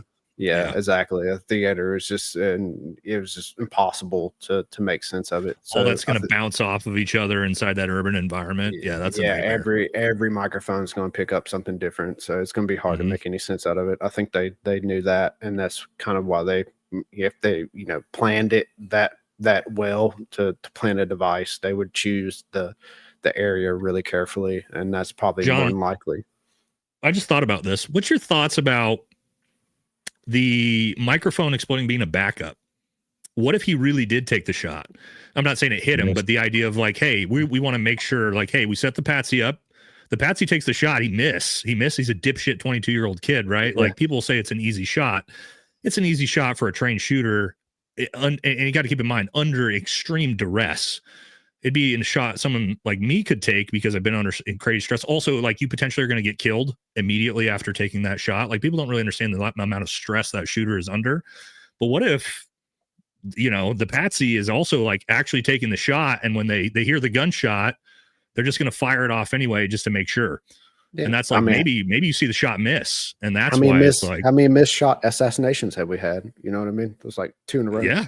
Yeah. So it has to be exactly. You're planning this sort of thing. You're like, hey, look, we can't depend on these patsy shooters to make the shot anymore. We need at least a backup plan, or just eliminate them altogether. Use them as the narrative's already made, right? They hear a gunshot, they see a guy react. It's just, you put 2 and 2 together. We've seen it so much. Your brain just puts the pieces together. Right? You try to make it make sense. And if we wouldn't have seen the neck wound, I would never even look twice at it. I'd be like, oh, that was a weird shot. I mean, it looked weird, but Charlie got shot in the chest. If there was no neck wound and all we saw was the hit to the chest and him fold over, we probably wouldn't even be talking about this anymore. Story would have been done 3 months ago, I think. Exactly. But you can't explain that weird neck wound with the single shot. Even if it was like a AR and he let off a few rounds, I probably wouldn't even look twice at it. Oh, he got hit in the neck and he got hit in the chest. Hit in the chest first, and then he got hit in the neck. But that single shot, they just banked on that single high power rifle shot. You just couldn't make sense out of it. It just left me perplexed. I couldn't leave it alone. And I think that's what most people are at. You just can't, anybody with any sort of logic that believes their eyes looks at it like it just don't add. The math ain't mathing. It doesn't make any sense. Now, another piece of this same super chat, you're saying that it was composite audio, quantized and mixed. The problem with that is all the audio forensics, the only way they can see the crack bang or whichever variation of that they use, the crack thump, whatever one they decide to go with, is if something supersonic traveled past that microphone, if the Mach cone actually approached that angle. So if there was no actual shots, if it was just, for example, like some people say came out of the PA system, that wouldn't be supersonic on other microphones. No. I think you had to have an actual gunshot go off. And, they cleared off that. You see the corridor above them, they roped it off. They didn't have anyone above that. And so that's what led me to think like they were aiming towards those fountains that were behind them. They didn't, like in Butler, they had innocent people get hit, right? It complicated things because you could take trajectory from it. They could take that shot, long as you see the water, from the angle that they have, they could aim towards that water. And as long as nobody was on that, it doesn't matter where you shoot the round. Yeah, if there's nobody above the corridor, which they had roped off, there's nobody up there, nobody would get hit, and nobody would be able to see the round hit anything or be able to find it later. Or like what you said, they just shoot it in the grass. There are so many areas around there, and then they dug up the whole area. So, there's nobody could go and try to find fragmentation or find the round itself.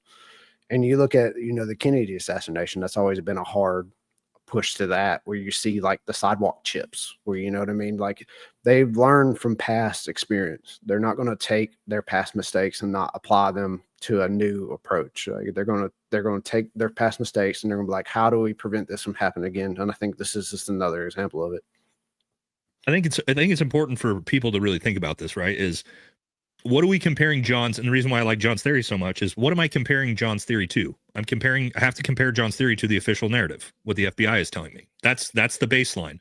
And the baseline to me is a 0% chance of being true.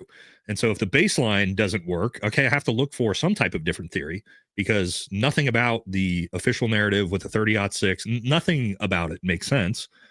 There's a lot of things to John's theory that make sense, that answer a lot of the questions that the 30-06 round it just falls apart, right? When the official narrative falls apart, you do have a lot of answers to things that it doesn't answer. And I think that's interesting. I think there's a lot of complications to it, right? You got to match, you got to have audio, you got to match with the second shooter or Patsy, but that doesn't mean it's not necessarily something that can happen.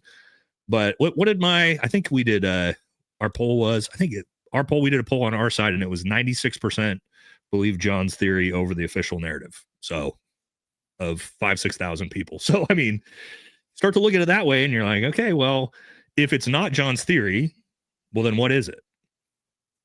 What's real then? The official narrative? Because I mean, I can't get on board with that. So I think your theory, and I said this when I did, is the best alternative theory so far, comparatively to all the other ones. The necklace, the lapel mic, the tunnels, like all the different theories we've had. I think yours is the best. So far, at least it answers the most questions that nobody else can answer, at least in my opinion. I'm still waiting on an alien theory or something outer space.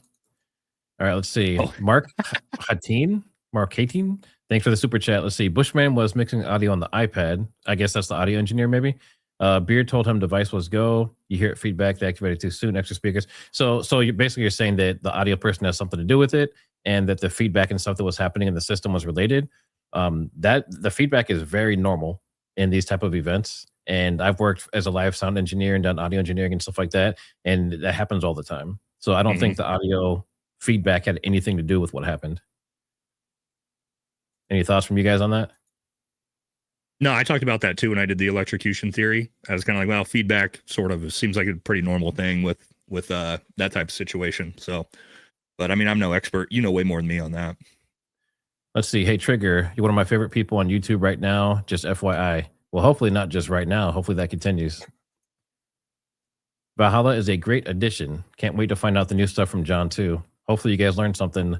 I told you, people were like, Valhalla, having him on, is it going to add value? You can see it did, added a lot of value. And now it helps John push his theory further and get more detailed, right? So this is all good things. Thanks for the new members. We have one on my side, one on Nate's side. Oh, thank you. Yeah, I saw a lot of comments were like, Nate's just going to come in here and debunk John. I'm like, did you not watch my episode on John's theory? Yeah. My whole episode was giving him more credit than any of the other theories. So we have people excited. Let's see. Almost Sabe, thanks for the super chat. Do you have any good footage of Charlie's chest? No. Was there blood to indicate a shape charge? Did you see the video I sent of Blake Neff with the necklace? Yes, I did, if that was you. So she sent me a video, he or she, I don't know, I just guess on the image basically, but there's a video where it shows, you can kind of zoom in on it, but it looks like someone hands Blake Neff another necklace, and you can see the chain kind of dangling from his hand. He plays with it for a second, and then he like kind of takes it and puts it in his pocket, and that was right behind Charlie's tent. Very interesting. But as far as, do you have any good footage of Charlie's chest with the blood, John? No, that's one thing that I look for, and that led me down the whole, like, what would the wound look like? What would it, what would the after effects be on it? And basically, like, it's mostly all internal damage. The sheer force of it, and it's such a high velocity jet inside, it kind of prevents any blood from escaping from it. Kind of like what you see with a lot of, like, when the chest impacts or bullet impacts, like, they don't bleed immediately as much as you would think they would. Like, sometimes it's a little bit delayed, then it's heavy, but it comes out, once it can come out, it comes out hard.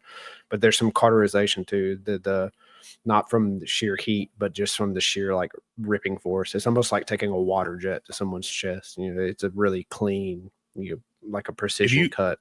If you watch them, guys, when they go through vehicles, because this is really why they got developed by Iran, was to blow through tanks, because the regular IEDs weren't strong enough to get through, like the Abrams tanks. They basically just melt like a plasma circle straight through the tank, and pretty much kills everybody inside. So yeah, it's nasty device for sure. Yep, and we have PJ here, says thanks for coming on, John and Nate. Yeah, thanks a lot, guys, for making this happen. It was kind of short notice for Valhalla as well, and he accepted, and we appreciate that. This is you, Nate. It's going to be a great show. Huge shout out to the Quest and Nate for this one. Thank you. Yeah, sorry about the polls. I didn't realize that it wasn't across everyone. That's per side, so I have to keep that in mind. I've tried to do them over here too as well. Let's see. This is you as well, Nate. Just a shout out, big fan. Love your passion for standing up for the truth. Thank you very much. And we have Sherry says, absolutely, John. I believe your theory over anything I've heard. We're hearing that a lot. I think it's better than any of the theories so far, personally. I'm not sold on it, right? I'm just be clear, I'm not sold on any theory completely, but I do think it's the best theory so far. Agreed. That's you, Nate. Here's another 10 for my typo. Meant guess, not guess. But here we are. Anything sounds better than Tyler did it. Even dinosaurs on the speedboat. I can't prove they didn't do it. Yeah. Nora says, yo, guys, thank you for all you do. Why were there two microphones? So one microphone, the one he was holding in his hand, was for the PA system. The one on his shirt is a wireless mic, and they probably were most likely using it for social media. And it also adds redundancy. So he has a second backup. And it's pretty common. They did it at all their events. They film all that stuff for videos too, guys. So that's why they have a second mic. All right, Nate, that's you. Ilhan Omar's sleep mask is an eye patch. Does Ilhan Omar wear an eye patch? I don't get it. Is this a Dan Crenshaw joke somehow? I don't know. Thank you. This is from your side. Sabat jacket. Is that where the 5.56 is inside the 30-06? Is that what that is? Oh, is that like an accelerator type round? I think so, yeah. Yeah, I mean, maybe. Here's the problem, guys, is that now multiple creators have tested both frangible rounds, or Trigger, you tested frangible rounds. And then one of my viewers, Adam, actually tested low-grain varmint rounds, and it straight blew through everything, too. Like a 30-06 low-grain varmint round, and it just blew through a sheep, like straight through like a sheep shoulder blade and everything. Like everything we've seen, frangible rounds, low-grain rounds, bad powder rounds, old rounds, from 1945, all of them have blown straight through everything, literally everything. So, and for this one, we did cover this earlier, but basically he was just a patsy. He was a fall guy. Nate. Pneumonics, pump system, some sort of non-explosives. I don't know. What's John? You know what this is? Pneumonics. Yeah, they're basically using compressed gas. The problem is that you would need a huge volume of, not compressed gas wouldn't do it. You would need a compressed liquid, and so as the basically depressurizes, the liquid boils and it makes more pressure. But even using like CO2, you would need 37 grams. It would be a huge tank. It would be thick, heavy. The hoses that you would need, particularly the valves, you can't just use any valve. You need a valve with like low restriction. It would just be a huge device. There'd be no way you could hide it. And then this one. He's in Valhalla, brother. He's in Valhalla, brother. All right. And Nate. John, anyone offer to loan a high-speed camera? Yeah, offer you, John. Yeah, I'm going to actually use the money from the super chats. I'm going to get a ballistic torso made. I'm going to wrap it in the bacterial cellulose to give an accurate representation of like the epidermis. And once I get done with my simulations on the device, I'll start building these devices 3D printed at first, because I can't afford to just be blowing up Rode microphones. But once I get it nailed, well, I think it's pretty close. I'm gonna actually detonate the mic that he had that day. I'll probably have to use like tannerite or something like low. I'll have to increase the charge to make up for the difference. I doubt I'm gonna be able to get the same explosives, but I'll just use more of it to match the energy involved, and be able to replicate this thing. I think that it's not like a event we can't replicate. I think it's something that we can replicate, and then I can set the parameters and other people can do the same thing. That's the only way we're going to get any truth out of it. We just make it ourselves and we just show it to everyone, and then, something to get done. We just sit back and wait for the justice to come. It's never going to come. We'll be waiting forever. They'll kick it back and get honey dick us on the truth little bits at a time. But if we can, yeah, but if we replicate the actual happenings of it, then it's going to force their hand, and we'll see some movement of it. They'll come up with a spin and blame it on some nefarious party or something. But the truth will come out one way or another. Well, we've tried to replicate the official narrative. I can tell you that, and it's not gone well for any of us who've tried. Yeah. All right, let's see. Wilson, thanks for the super chat. If the necklace is blasted from the right, then the pendants will behave like a pendulum, swinging left and upwards. A pendant moving at 200 feet per second can easily penetrate the skin. No odd physics required. Any thoughts on that, John? Yeah, I don't think the pendant moved. I thought the pendant moved at first, but I don't think the pendant moved. The trajectory, the shirt deformation, and the actual video evidence, we don't see the pendant. We see the circuit board. Like, it's definitely the trajectory was across the chest. It wasn't, swinging from below and up. And the biggest key that really made me leave the pendant behind was the fact that the necklace never moves from his left side. It stays rested on it. There's no way the pendant swings and doesn't move the necklace with it. The necklace movement starts from the snap point on the right side and moves over. Seeing that necklace draped over it, the only way that necklace stays draped over is the pendant was still attached. Like it was still, that's the only thing holding that necklace underneath the shirt. So, All right, make sure you guys hit that like. It's the only thing that makes YouTube happy. You have to feed the algorithm. Hit it on both sides, on Valhalla's side and mine, if you could, please. All right, let's see. Deborah Serrano, thanks for the super chat. That shockwave snapshot seals the deal for me. Yeah. A lot of people, when they see, especially the, she's talking about under the neck, that area right here that we were looking at. It looks like it's like got blown up into.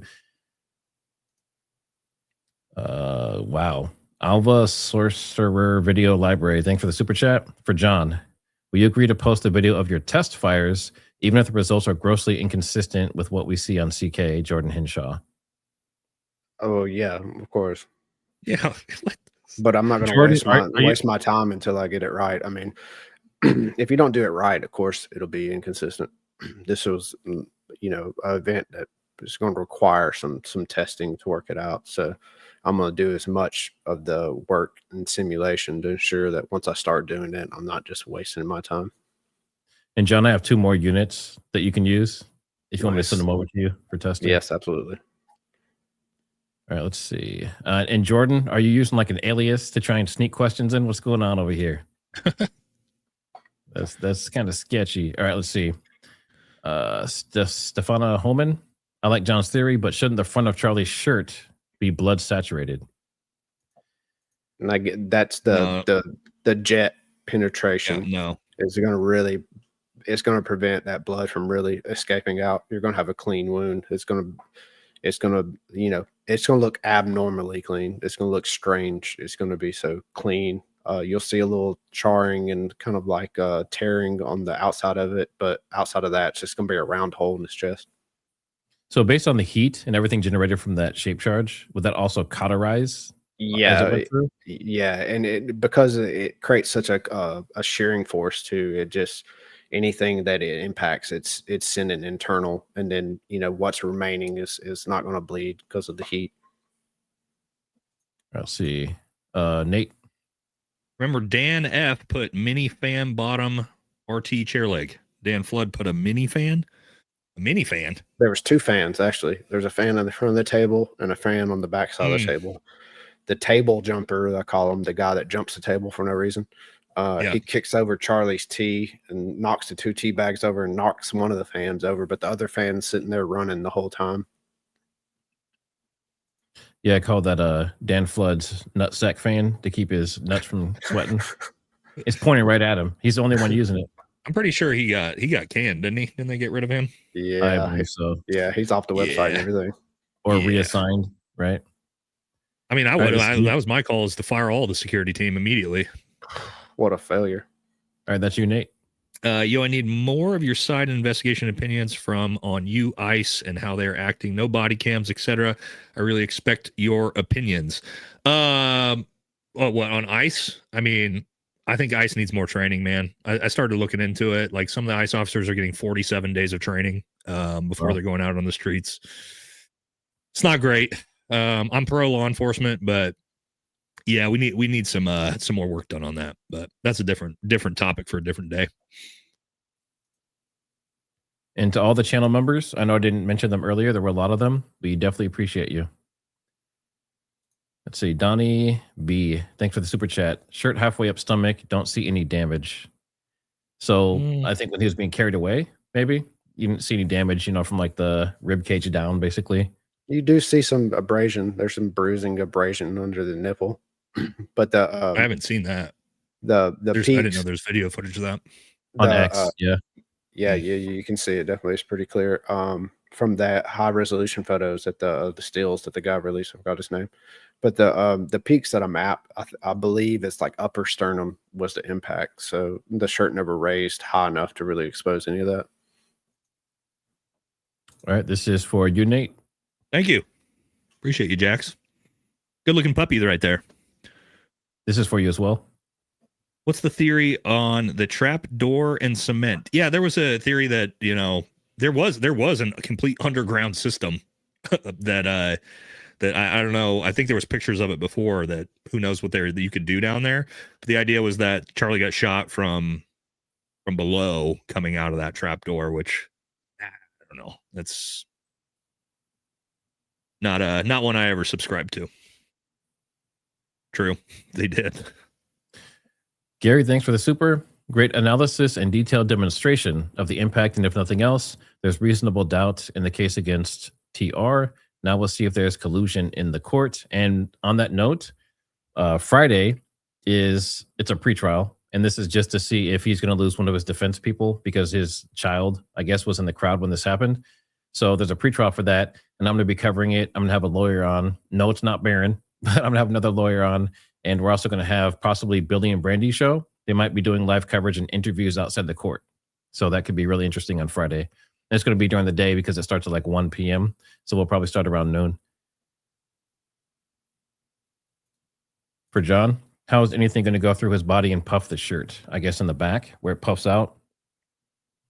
Oh yeah, it's from the gas traveling across his chest. So it's like the waist expansion.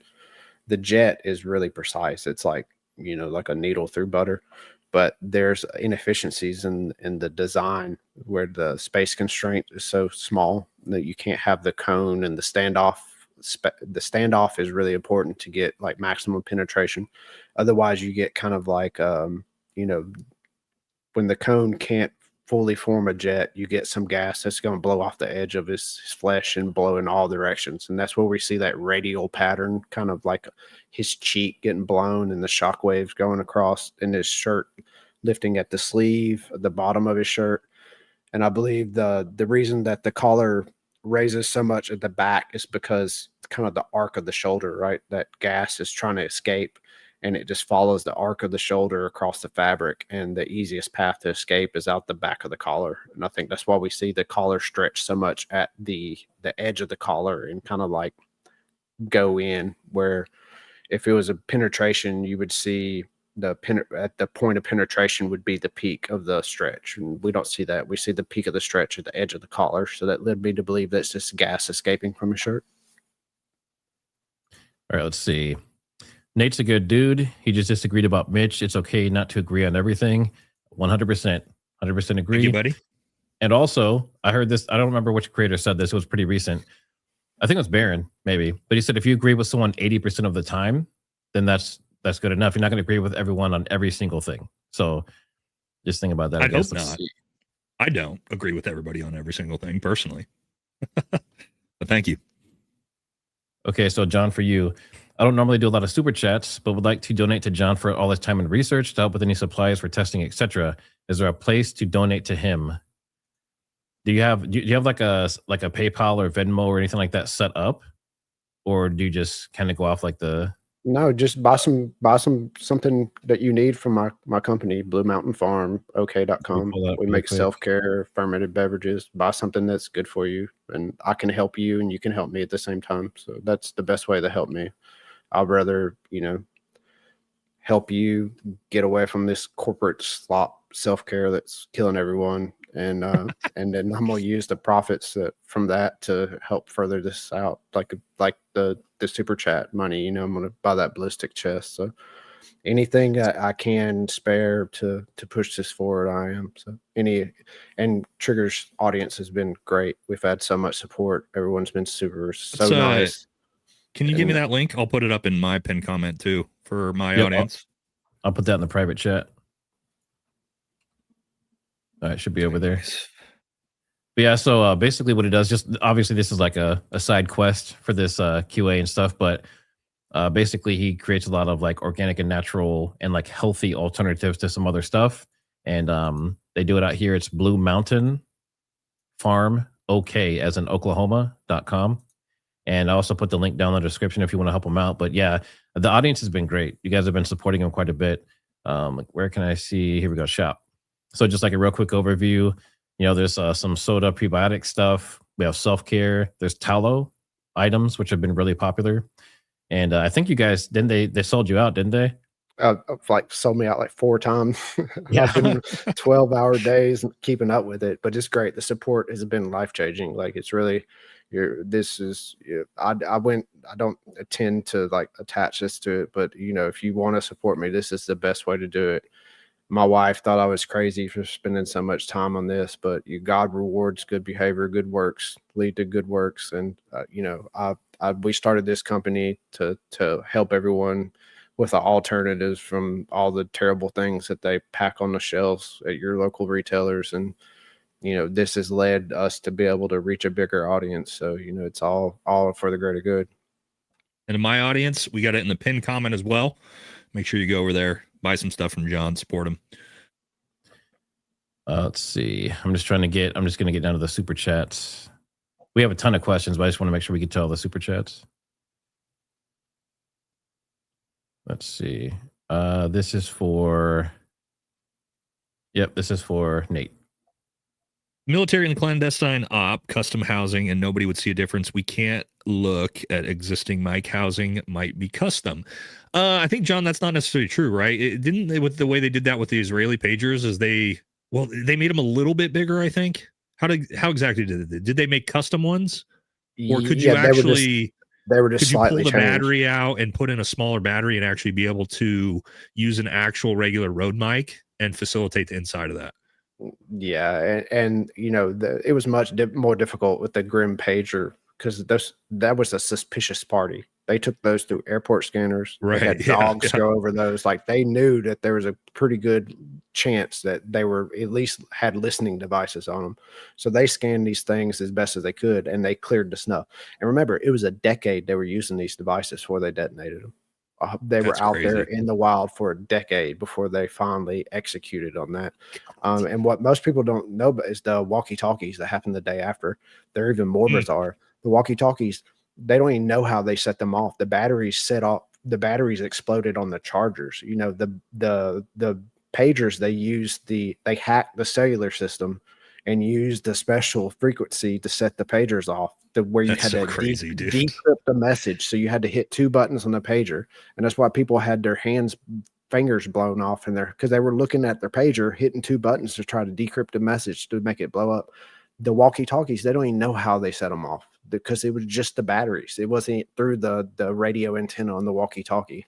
So, there's a level of technology we don't even understand fully about that event. Everyone likes to talk about the pagers, but the real high technology was in the walkie-talkies, which we don't even understand how they work yet. They just glanced over it, and they were far more deadly than the pagers were. All right, this is Nate. Glad to see you back, Nate. Thank you very much. Happy birthday to your daughter. Many blessings to your family. Thanks for bringing on John and Triggersmart. Well, Triggersmart brought me on, but we decided to just dual live it so that way we could bring both the audiences in here for John. So thank you very much. Let's see. James, thank you for the super. Where's the archive of all the original unedited photos and video? I can put that down in the description, but it's basically a web archive, and I don't know if it's been updated. Do you know, John? I don't think people have added much to it since the first month or so. No, it has all the same original stuff on it. All right, Nate. Starting at about 22:34 in Life is Driving video, check out the metal barricades behind the tent. The trunk shot van is intentionally separated from the other vehicles by a row of barricades. Life is Driving video? Have you guys seen that? I'm not aware of that one. I'm not either. All right. I mean, I've heard people reference it, but I'm not familiar with which video that is. Yeah, but sorry, brother. I haven't seen that one yet. I'll look into it though. I am not 100% on board with this theory, but it makes way more sense. Yeah, that's kind of where I'm at. I'm not subscribed to it completely, but I believe it way more than I do the 30-06 narrative. And that's for Nate. One thing we know for sure is that it was not a 30-06. Yeah, Crystal, I think. Well, I mean, let me be clear. There is, I think, some of the most respected ballistics experts I've seen talk about this say it's about maybe a 1 in 50,000 chance that a regular 170 grain full metal jacket round 30-06 that you could buy from Blast Pro Shop, about 1 in 50 to 1 in 100,000 chance of not seeing an exit wound. So maybe it was the Powerball. Maybe it was the Powerball, but that's not where I'm going to put my. That's not what I'm going to subscribe to. Not a 1 in 100,000 chance. I can't do it. And I see one comment. I don't know why I can't bring it up, but it says bring Baron on. I would be happy to bring Baron on or be on his show. I was actually trying to get a couple people to come in here along with Nate, but for some reason on X, I can't message anyone. I don't know if my account has some kind of weird thing going on, but I'm verified, I'm premium, all that stuff, and I can't message anybody. So I'm still working on that. I'll talk to Baron. I'll text him and see if he can get you guys connected.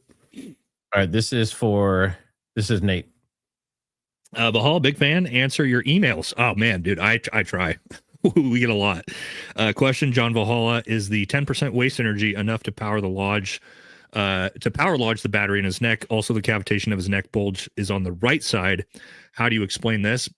I would say real quick, the cavitation, that's just from what we can see. It looks to me like actual full cavitation in the neck all the way around, depending on how you still frame it.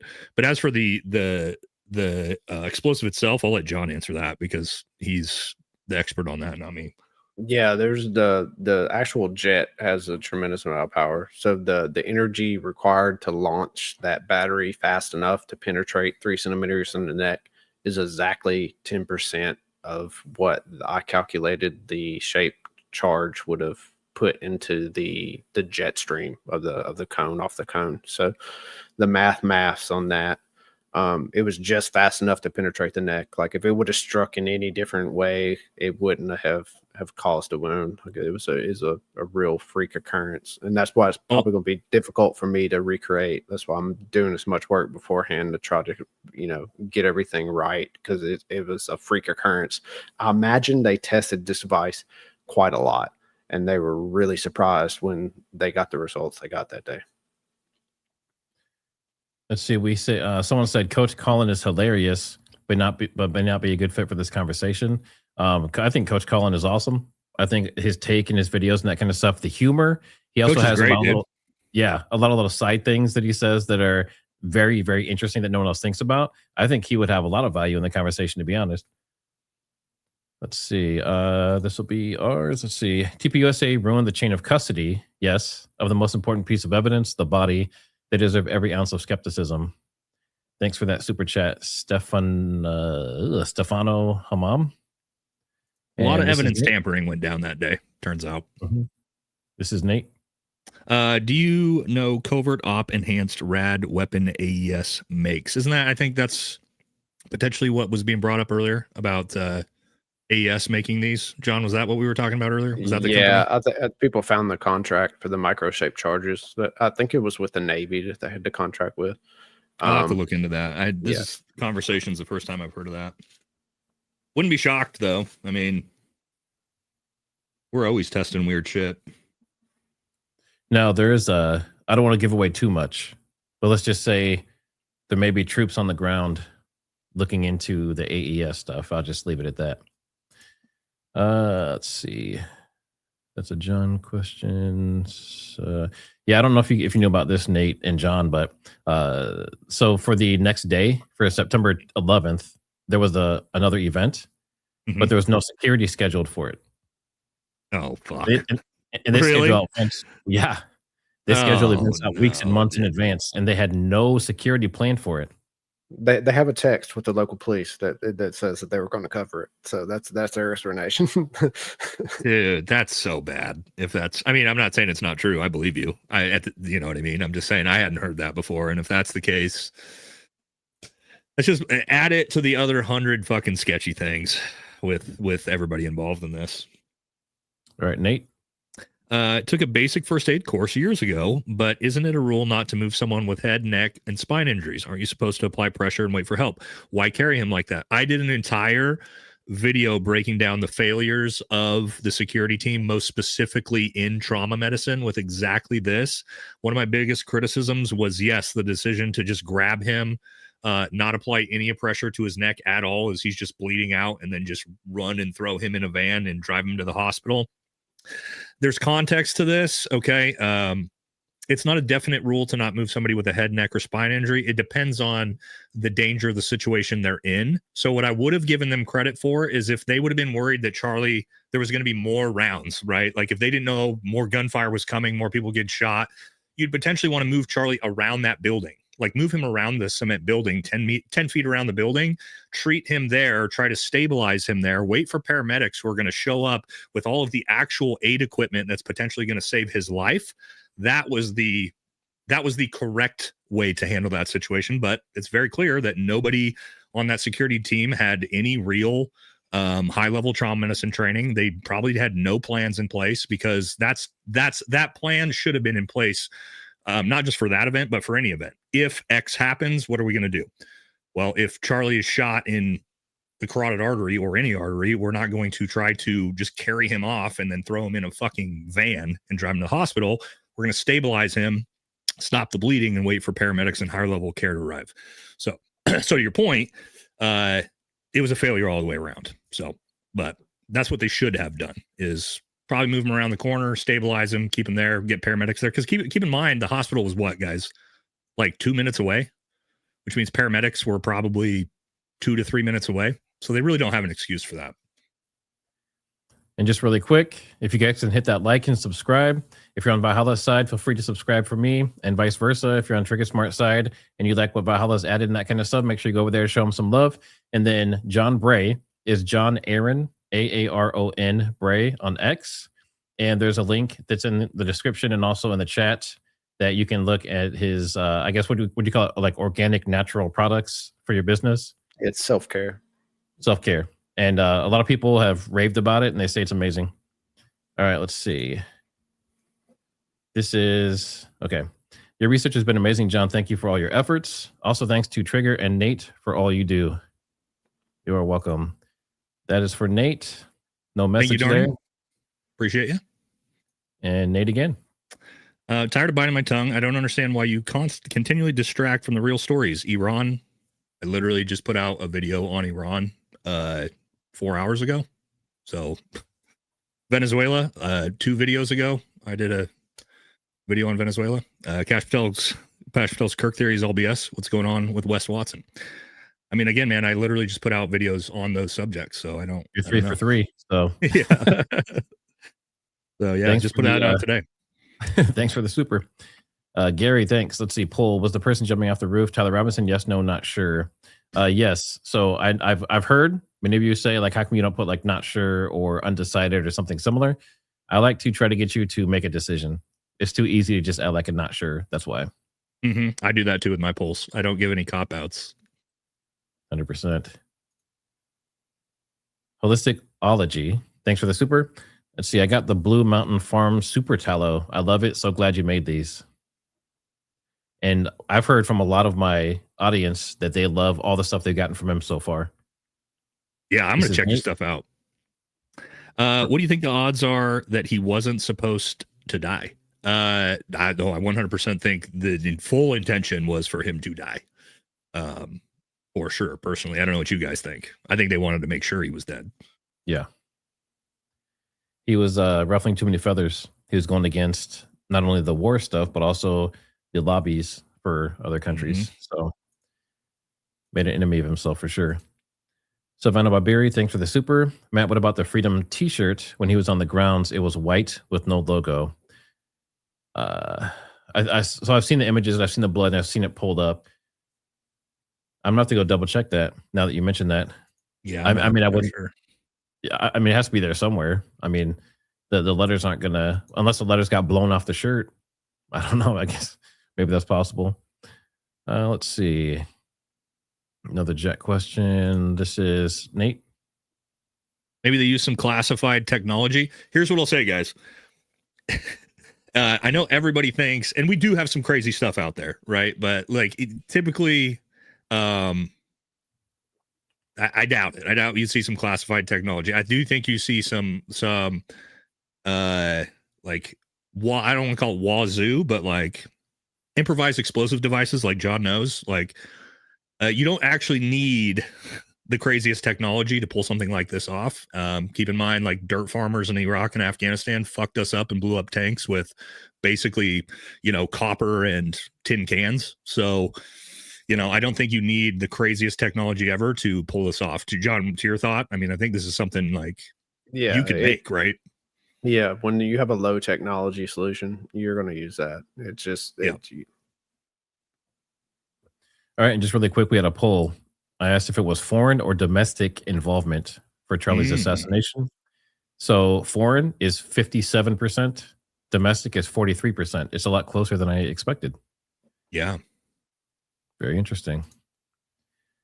The Intuit, thanks for the super. What if Charlie was in on a fake assassination attempt to garner stronger support like Trump's? Oh, I like this one.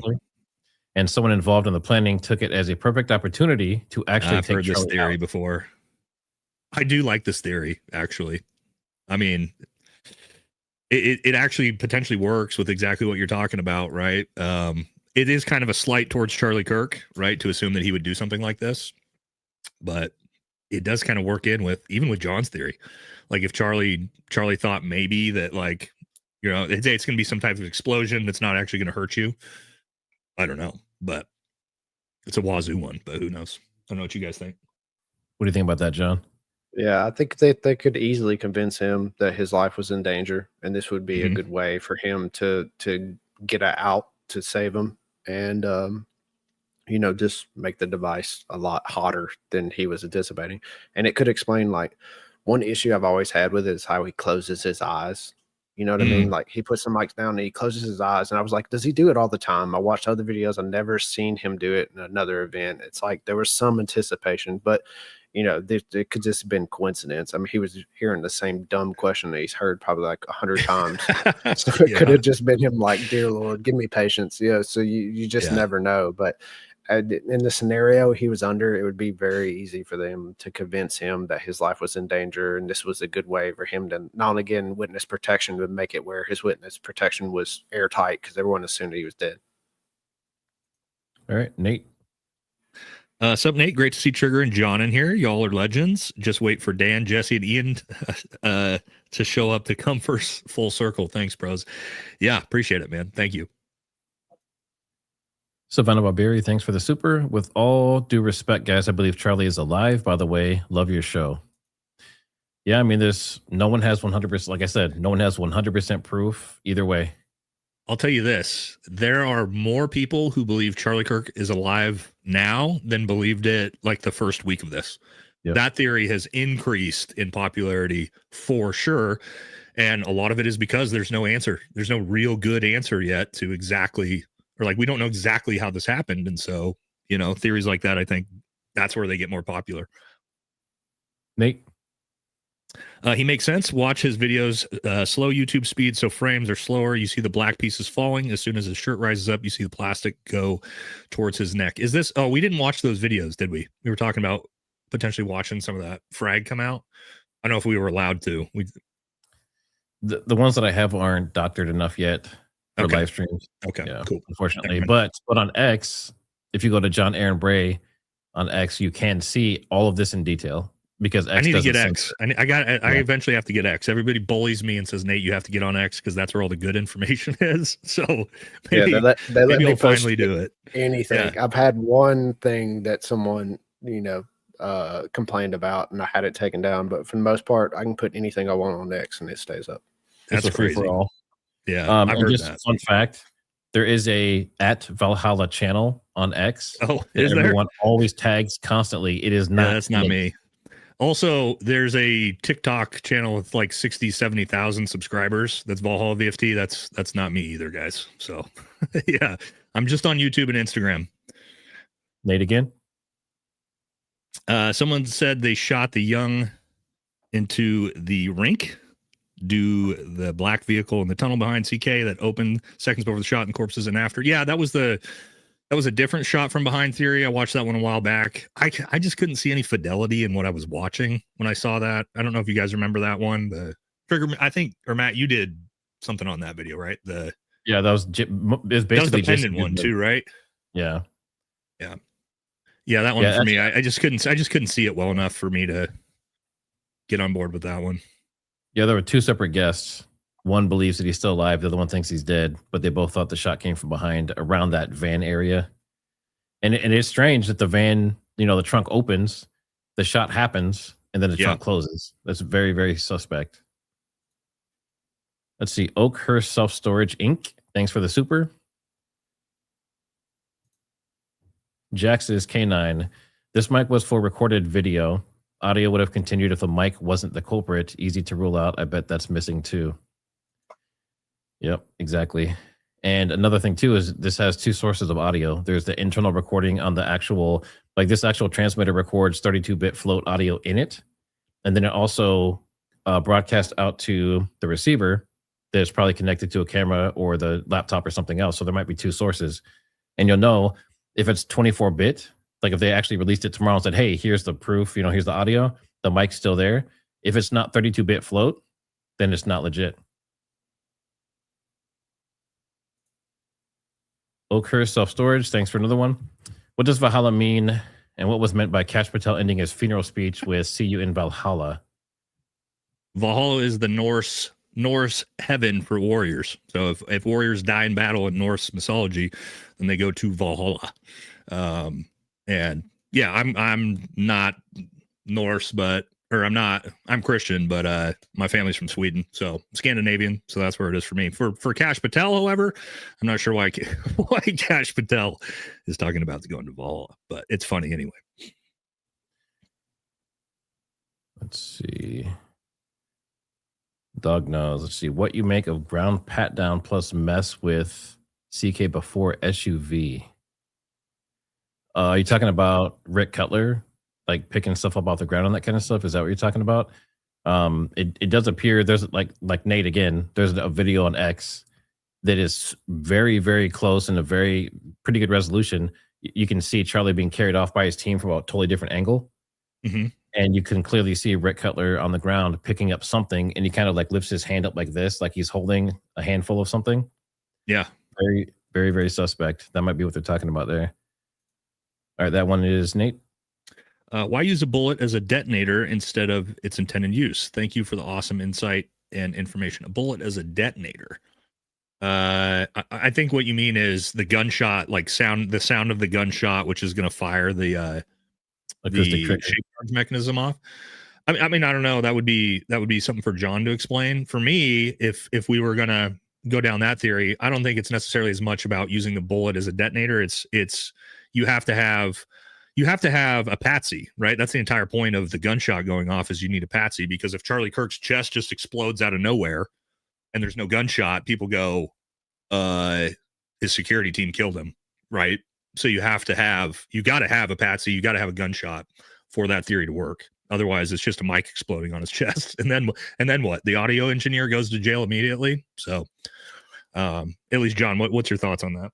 Yeah, exactly right. You can't just explode Charlie's mic. Everyone would be immediately know that there's higher parties involved, and the bullets miss. We've had 2 failed assassinations of Trump with missed bullets, so they can't depend on a patsy shot anymore. So you get the benefits of the patsy shot without the risk of a miss shot.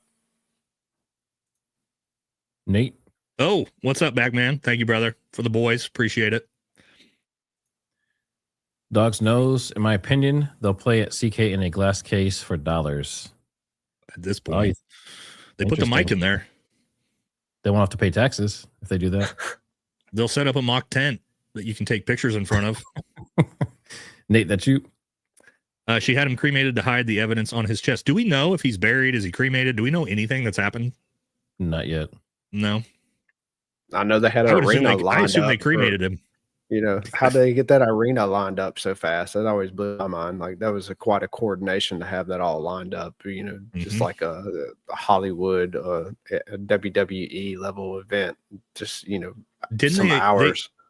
As far as I remember, they actually already had that scheduled. Yes, they did ahead of time. Didn't they? They didn't say what it was for, but they had the arena scheduled for an event. That's what I've heard. Maybe I'm wrong on that. I don't want to get that. I don't want to, but I'm pretty sure that's what I heard. Let's see. William, thanks for the super. Matt is the only one of these 3 still looking for the truth. I would disagree. I would You got disagree. I us. think that, yeah. It's one of those things like it's, I respect your opinion, but, John is looking for the truth that he sees value in. Same with Nate, same with me. If you go on X, you'll see people, there's like 30 different theories all growing all at the same time. So I think everyone really wants to get to the bottom of this, but also it's been going on for a long time. A lot of people are starting to get burnt out. So they're starting to look at other things. Let's see. That's Nate. Great guess. Thank you, Shortcoin. Appreciate it. And you have the next two as well. Oh, that's Bobby.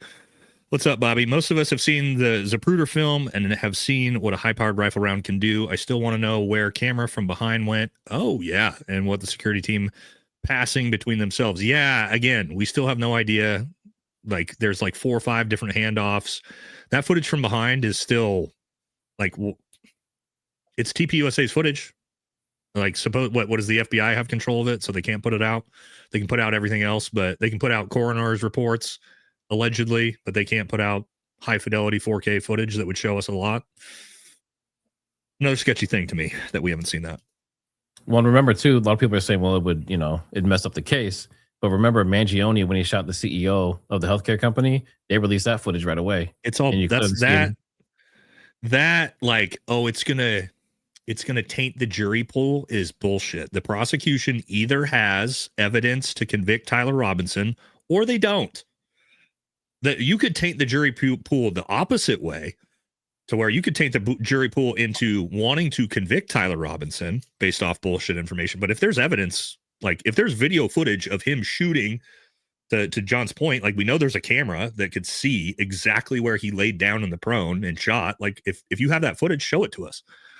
But it doesn't sound like they have that footage from what we're hearing. This one's you as well.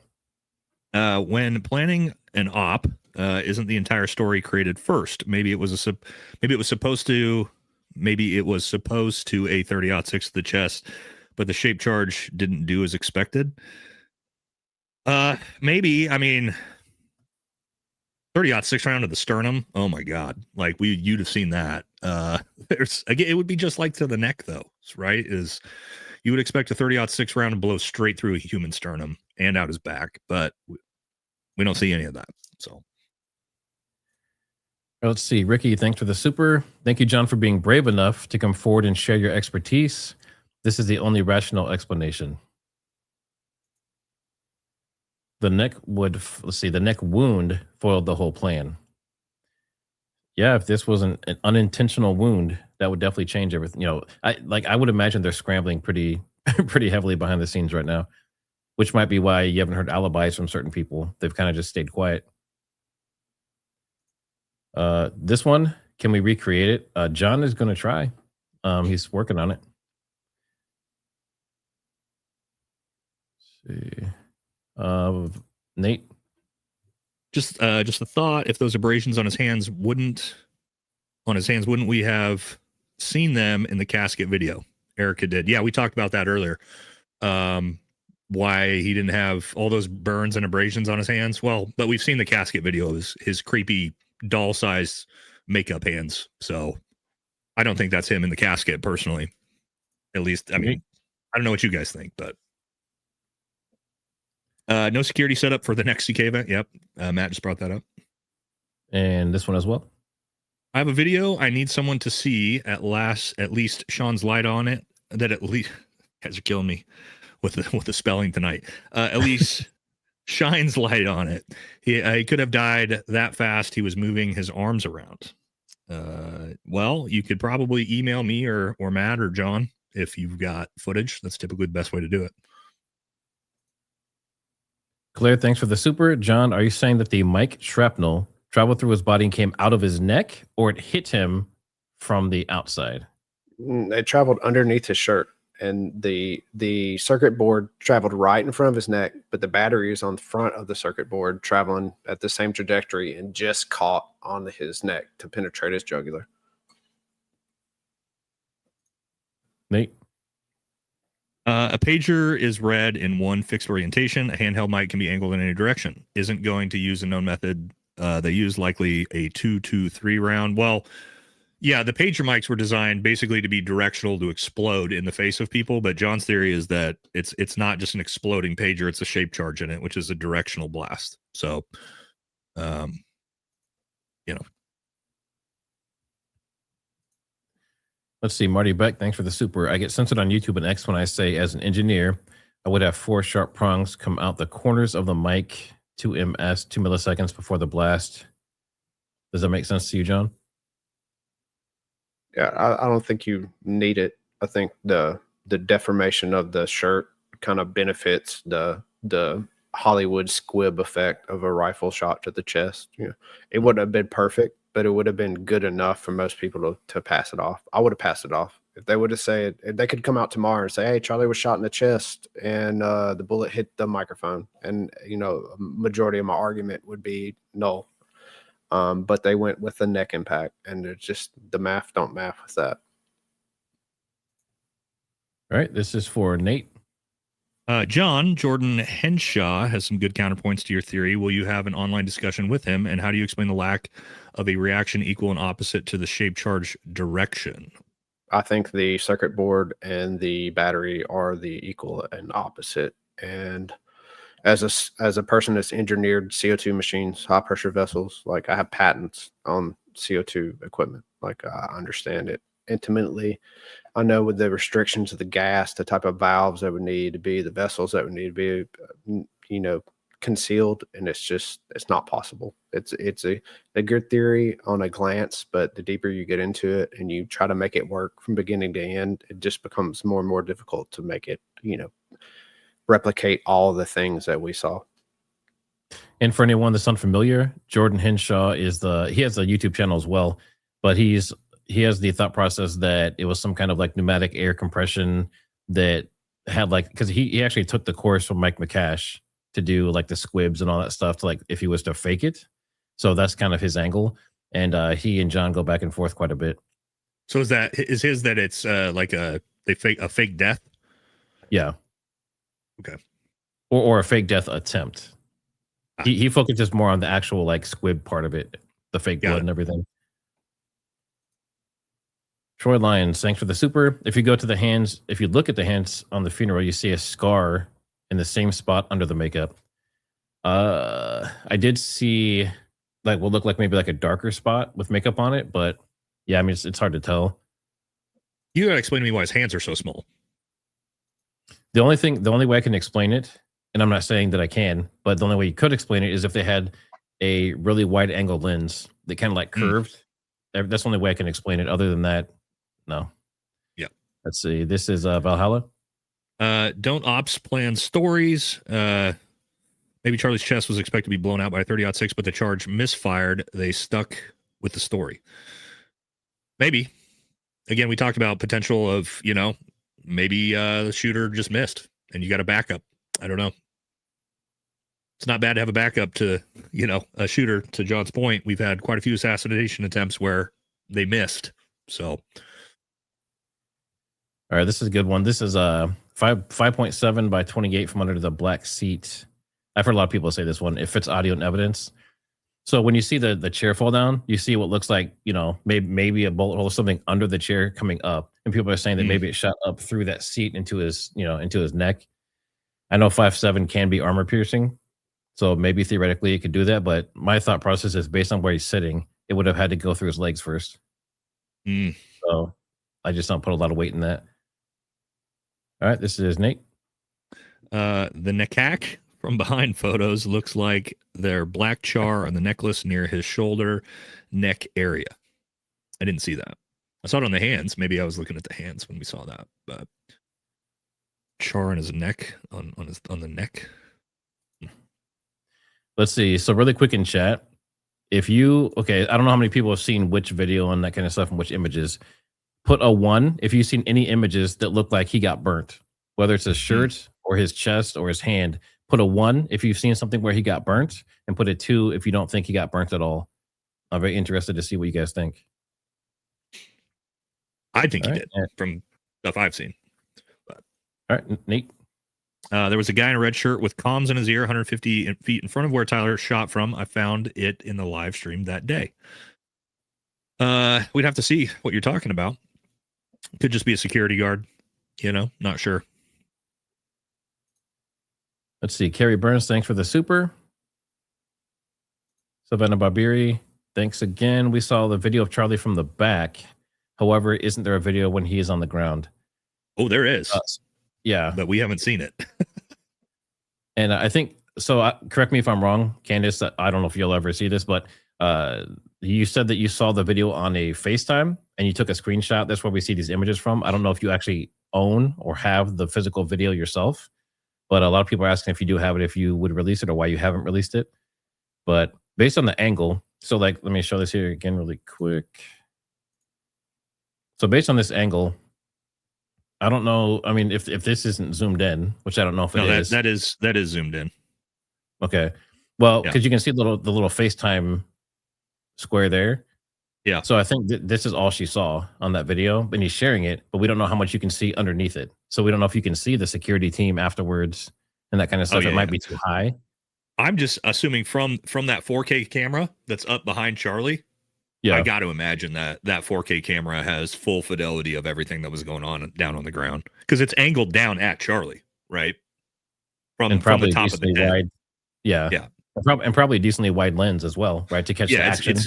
It's there's that at least TPUSA has it for sure, or the FBI, I guess, at this point. Let's see. Next two are you.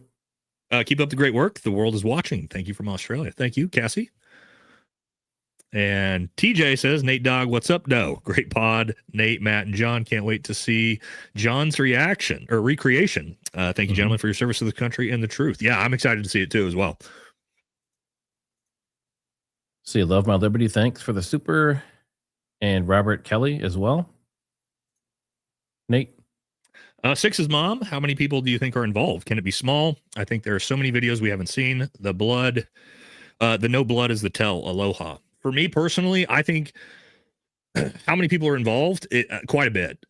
Maybe not tactically on the ground, but we know from, look, just the weird shit with George Zim and the curly-haired guy turning around cheering. And then you've got all the people that were on Twitter and X and Discord talking about where Charlie was going to get killed a week beforehand.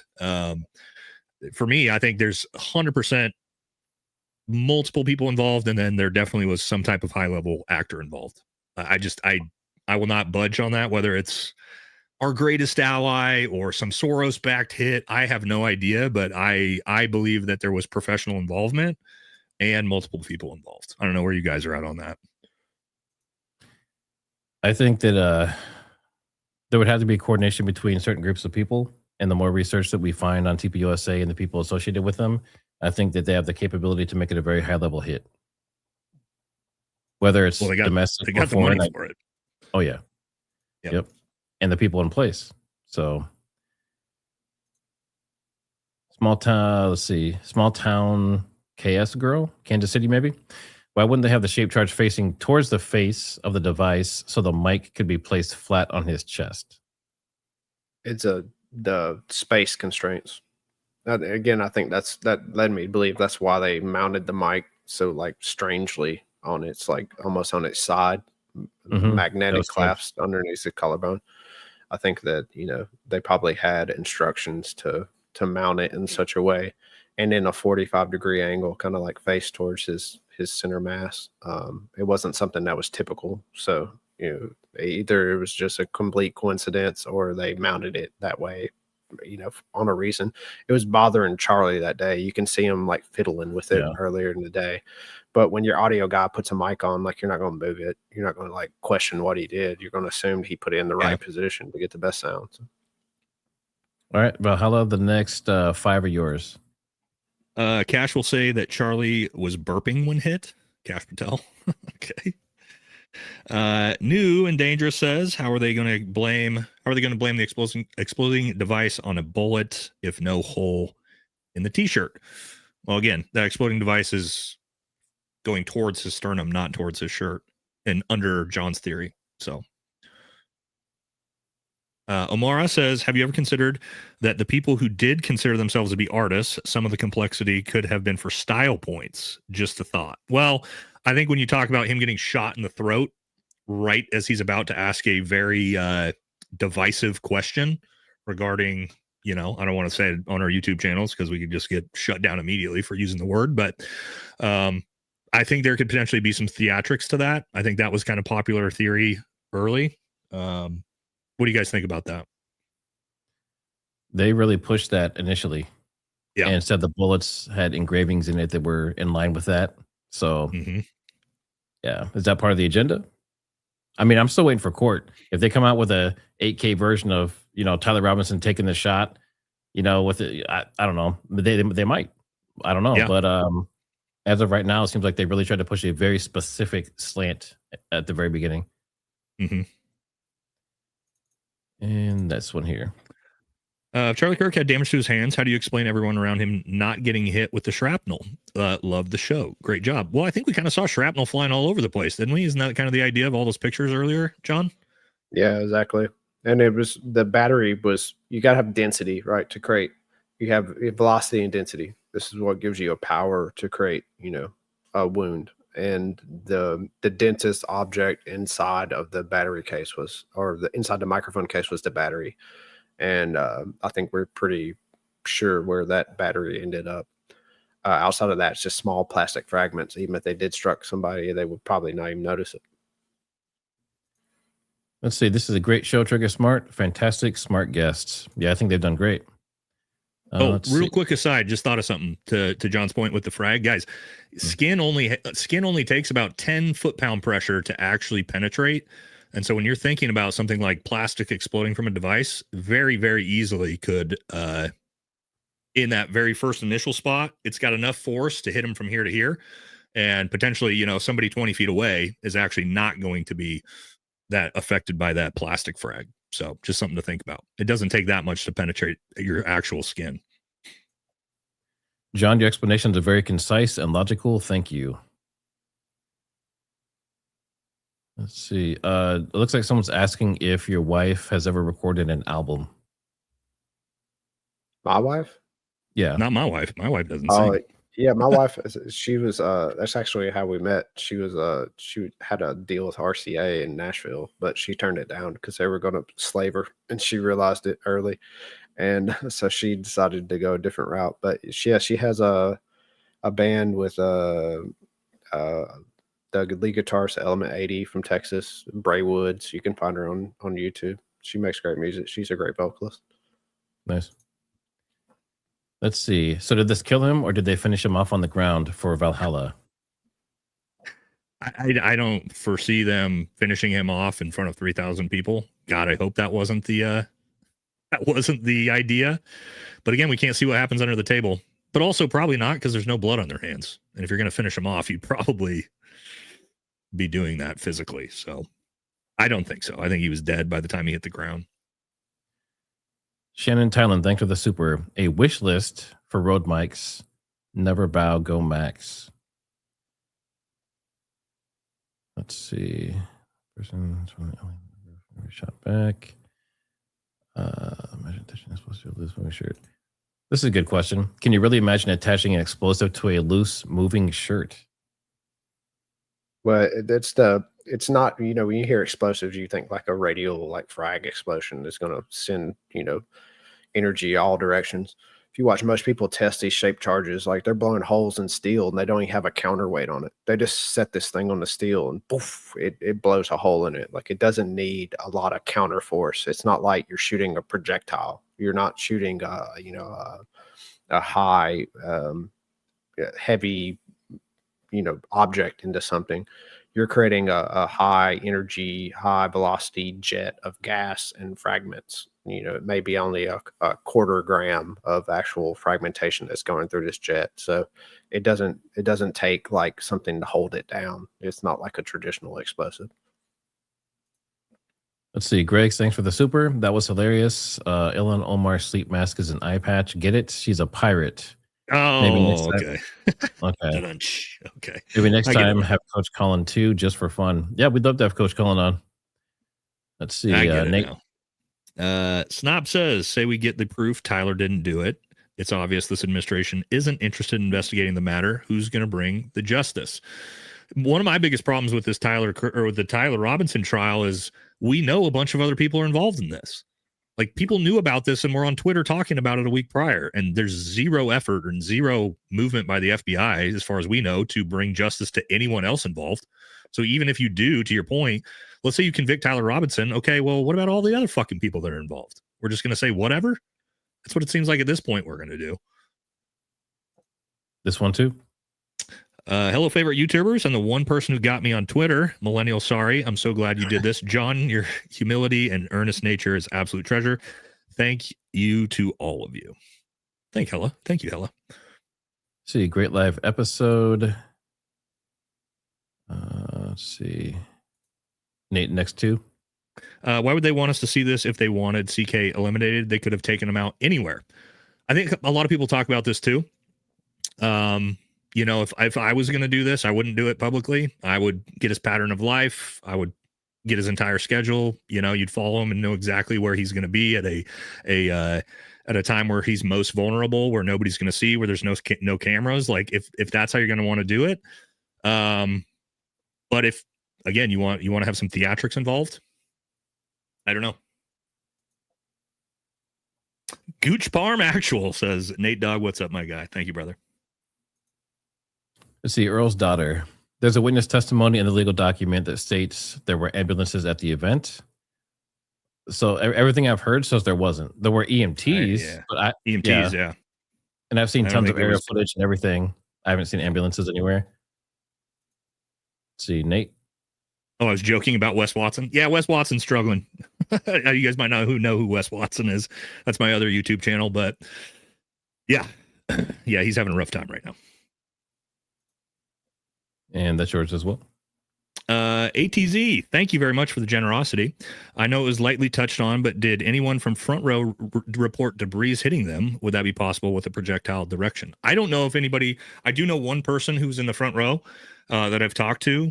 He had some interesting things to say about the audio, what he thought it sounded like, but he didn't mention anything about projectiles. But we can kind of see frag flying around. Like, I've seen a bunch of different pictures and videos now. I didn't see any of that until recently, until you guys showed me it in Baron and Ian's video. So it's pretty consistent. It's hard to ignore.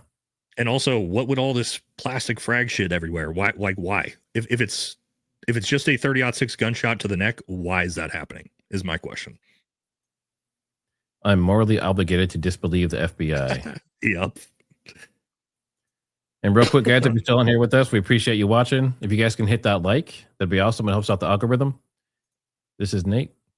Question: if his heart was actually stopped first, then he wouldn't.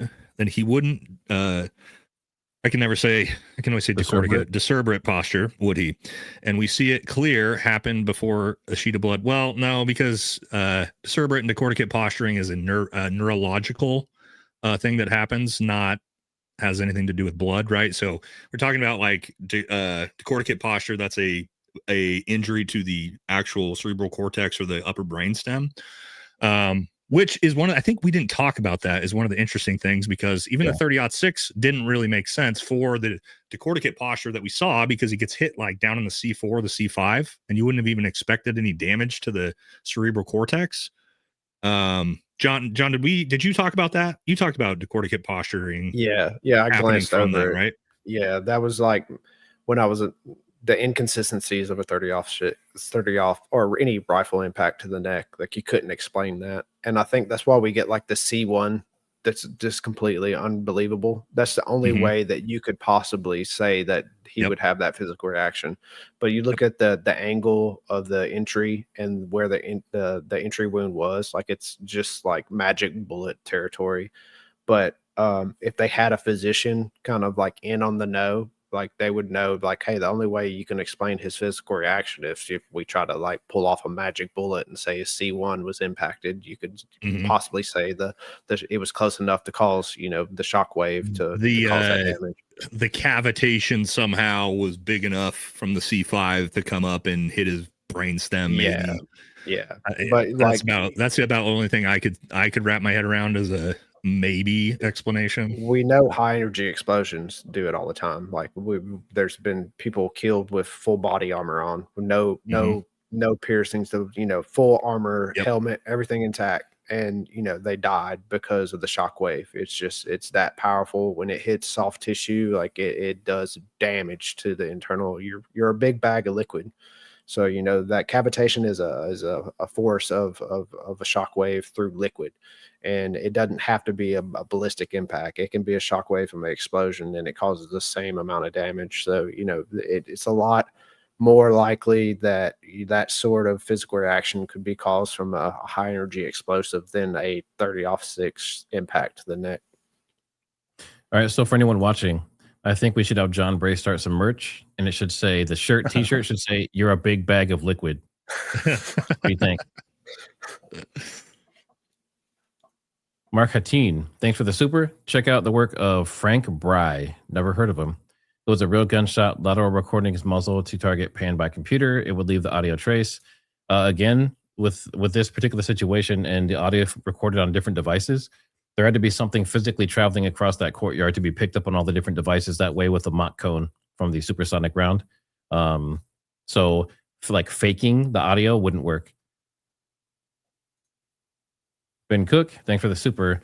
I heard Charlie's alleged Man of Steel neck stopping at 30-6 was actually due to religious use of Blue Mountain tallow cream. It's that methylene blue. It's magic. Oh, man. Sounds like really high quality stuff. I'm going to have to get some. Let's see. Troy Lyons. The video from the funeral, you clearly see wounds on his hand. I've heard it from other people as well. The same hand in photos you showed earlier with damage to them from the back. I'm going to have to look at those again. Let's see. This is Nate. You're muted.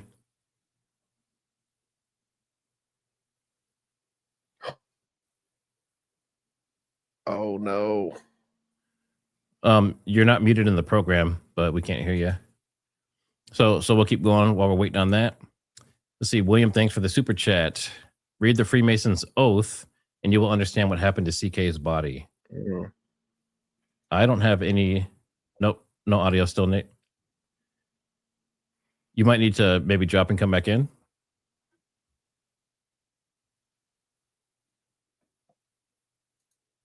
We'll give Nate a second here. What do you think about this one, John? We can't even prove that he's dead. I don't know. If he's not dead, they did some fantastic preparation for his acting. Like he's not happy. He nailed so many of the physical reactions, and it's just like the way he falls. You see him fall in that like a AV container. It's just it's hard to just like limp dead fall. Your body just has an instinct to kind of like brace itself, and he just hits with just no reaction. Head just bounces off of it. It's tough for me to believe it. And for you again, John, I don't trust a coroner's report or autopsy. Thoughts? Yeah, it's highly suspect. The fact that you had the VP flying out and ordering like a special autopsy, it just puts the level of pressure everyone around and involved in it just increased tenfold. And in the future, if they ever want to kind of like wrap it up, it gives them all the means to make it where we never find anything out about it. It's just like the highest level of secrecy got involved as soon as the VP got involved with it. Well, let's see. That's for Nate. Let's see. Do you think it's possible the FFL used the mic to point the blame towards is real? When people figured it out, it certainly took Candace's focus off of Bridget, which is exactly what they wanted, just thinking. So do you think that Bridget or someone involved with them did this to take the focus off of them? I guess that's the question. That's like the devil's advocate. If you want it to make it look like a nation state, then using this sort of device would definitely put a lot of pressure on those certain people. We'll see if we can get Nate back in here. Looks like he's trying to rejoin.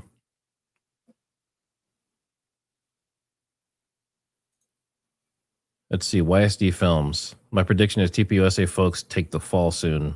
Can't let feds in other countries take the blame. Sadly, the whole truth won't come out.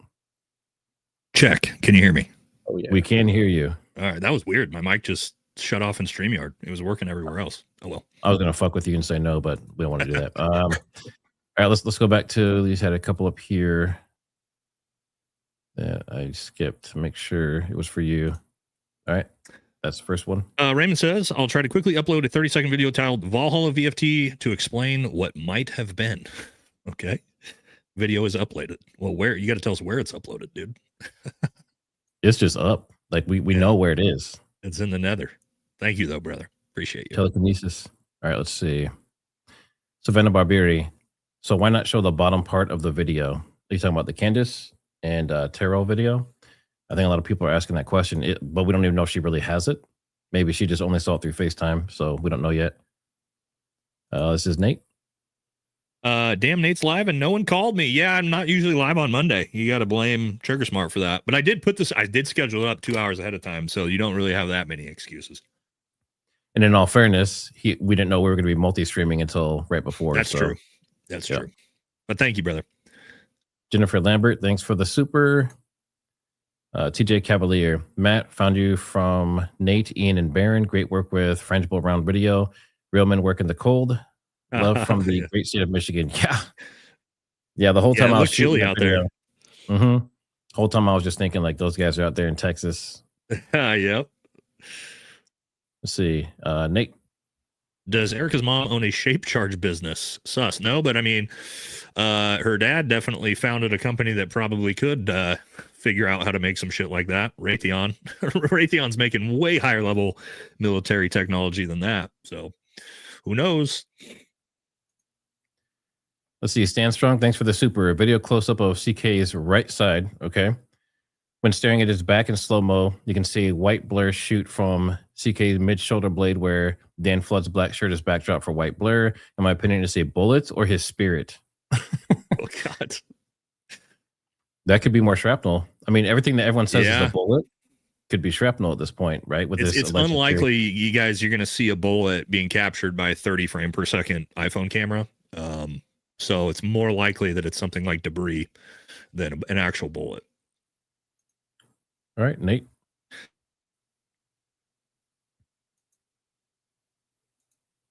Oh, I think Nate froze. Oof. Are you still there, John? Yeah, I'm here. I'm here. I think it might be your internet, possibly. We can still hear you. The hell? Oh, he just dropped. We'll give him a second to come back in here. Let's see. Mima, 8453. Thanks for the super. Weird. You must be onto something. Technology. Yeah. As soon as you ask me a question about the FBI, my internet goes down. All right, that one's for you. Yeah. What do we know about what do we know? The Department of Justice, FBI, Trump lying about Charlie Kirk. Even if a sleuth cracks the case wide open, we would get the same lies from the bosses. Trump, Epstein were pals. Don't need files to smell that stench. Here was my biggest, I don't know if you guys notice this. My biggest red flag was the week and two following the assassination when no one on the right, in the mainstream media, TPUSA, the White House, not a single person questioned anything. Yeah. They immediately all accepted it and said, yep, this is some left-wing trans furry. He acted completely by himself. Case closed. Don't worry about it. Stop asking questions. And when I saw that from everyone outside of, independent YouTubers and people like John and stuff, like that to me was the big red flag of like, why is no one else that was actually close to Charlie Kirk concerned about this? Yeah. And again, like the venue was lined up right away, ready to go. Pyrotechnics, everyone across the board, every pastor, minister, singer, performer, everyone was all just ready to go. Very strange. All right, this is you as well. So they take Charlie Kirk to a level 3 trauma center further away than the Orem community. Hospital that is a level 1. So security incompetence or had folks ready to cover up at I can never say this. Timpanogos. Thanks, you guys. Yeah, that was another bizarre one. And all of this, guys, if you've got any military guys as part of your security detail, which I don't know all their backgrounds. I know Brian Harpo, I think he was law enforcement. Any military operation or training exercise, even you would ever do, like knowing which trauma centers are where and having that pre-planned, pace plan as part of your medevac sequence, like that's like the baseline. This is like the basics. And the fact that they didn't have this planned out correctly, or maybe they did, and maybe they purposefully took him further away to a lower level of trauma care. I mean, it's either incompetence or nefarious. That's it. It's one of the two. So, but yeah, that's low level stuff, guys. Like knowing what trauma center to go to. This is just basic stuff. Let's see. Tammy Stevens, best collab I've seen in a while. At John, dude, you are brilliant. Thank you for your dedication to truth. I know. Let's see. I know you'll find it. Stephanie, wow, Stifle, 50 cal. I've heard this a lot. PCP airgun with 22 cal. FMJ BT loading backwards in a tampon. Creates the same entry wound and would not exit because of round helicopters.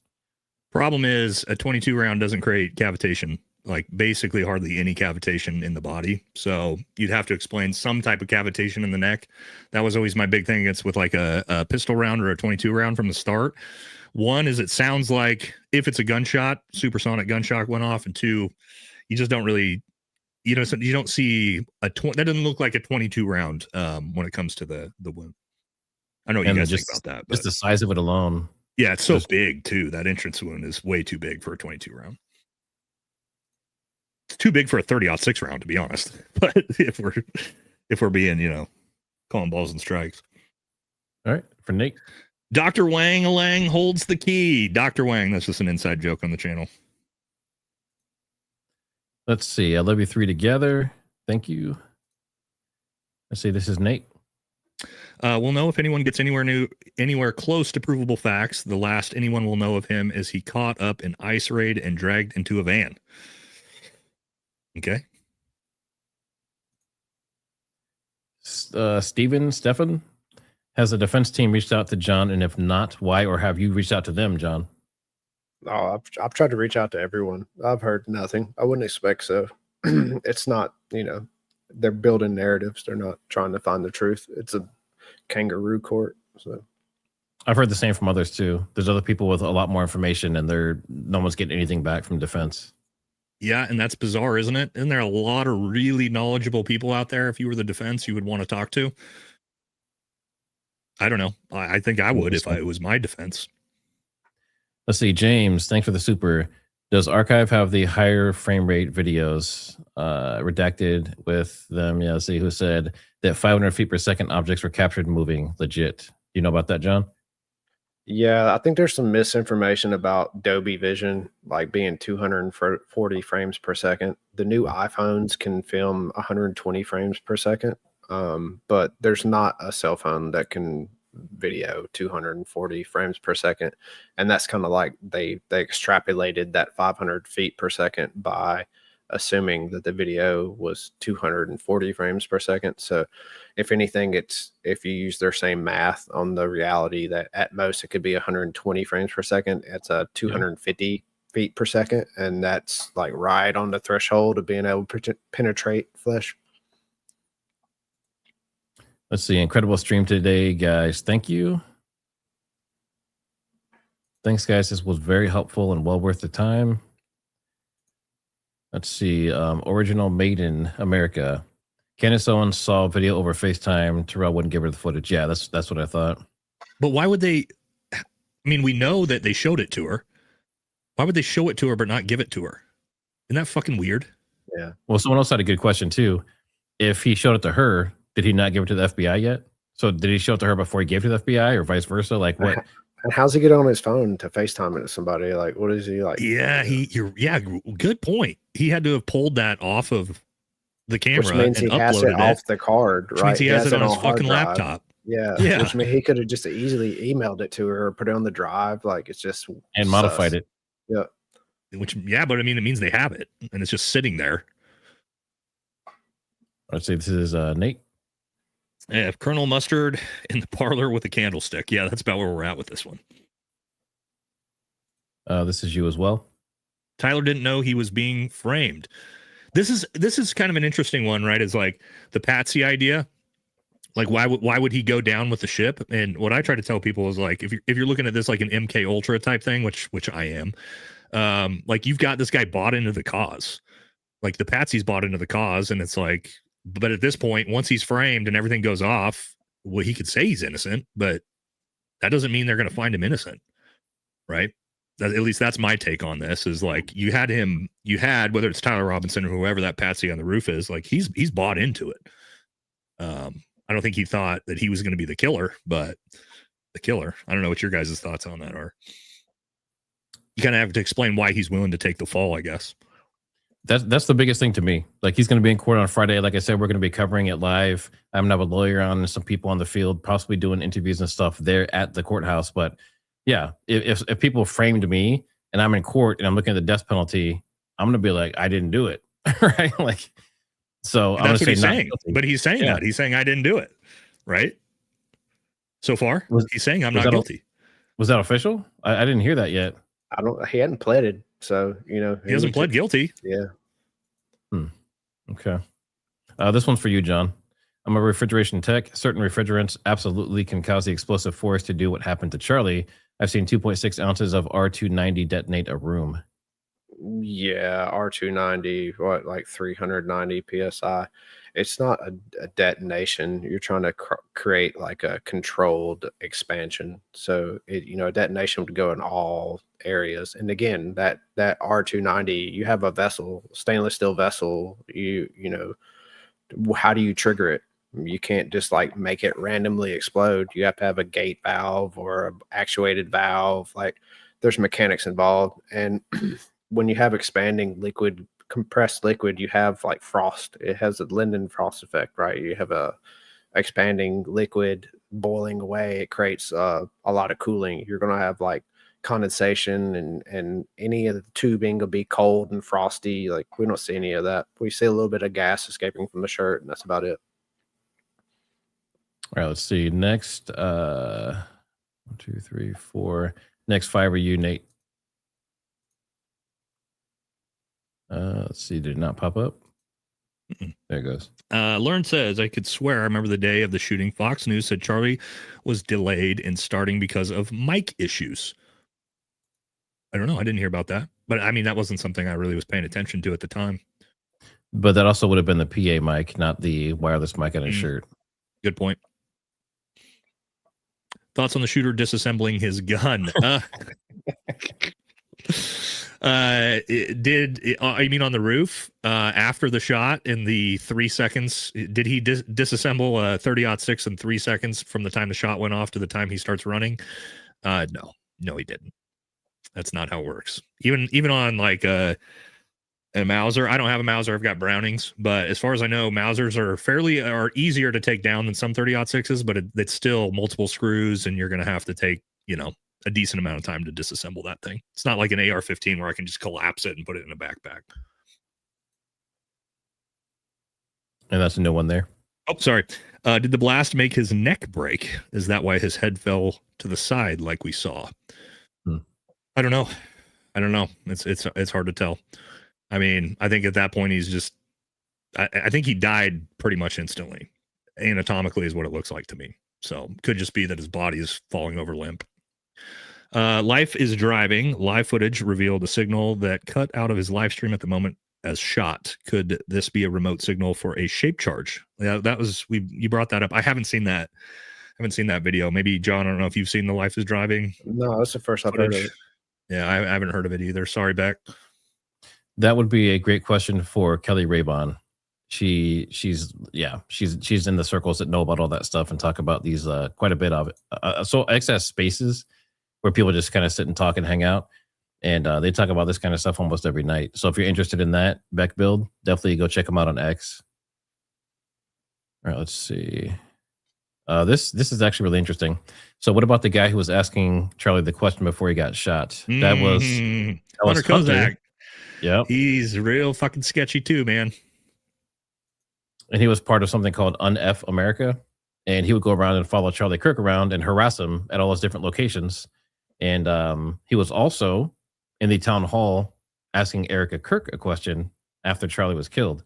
And from what I understand, it was not pre-planned.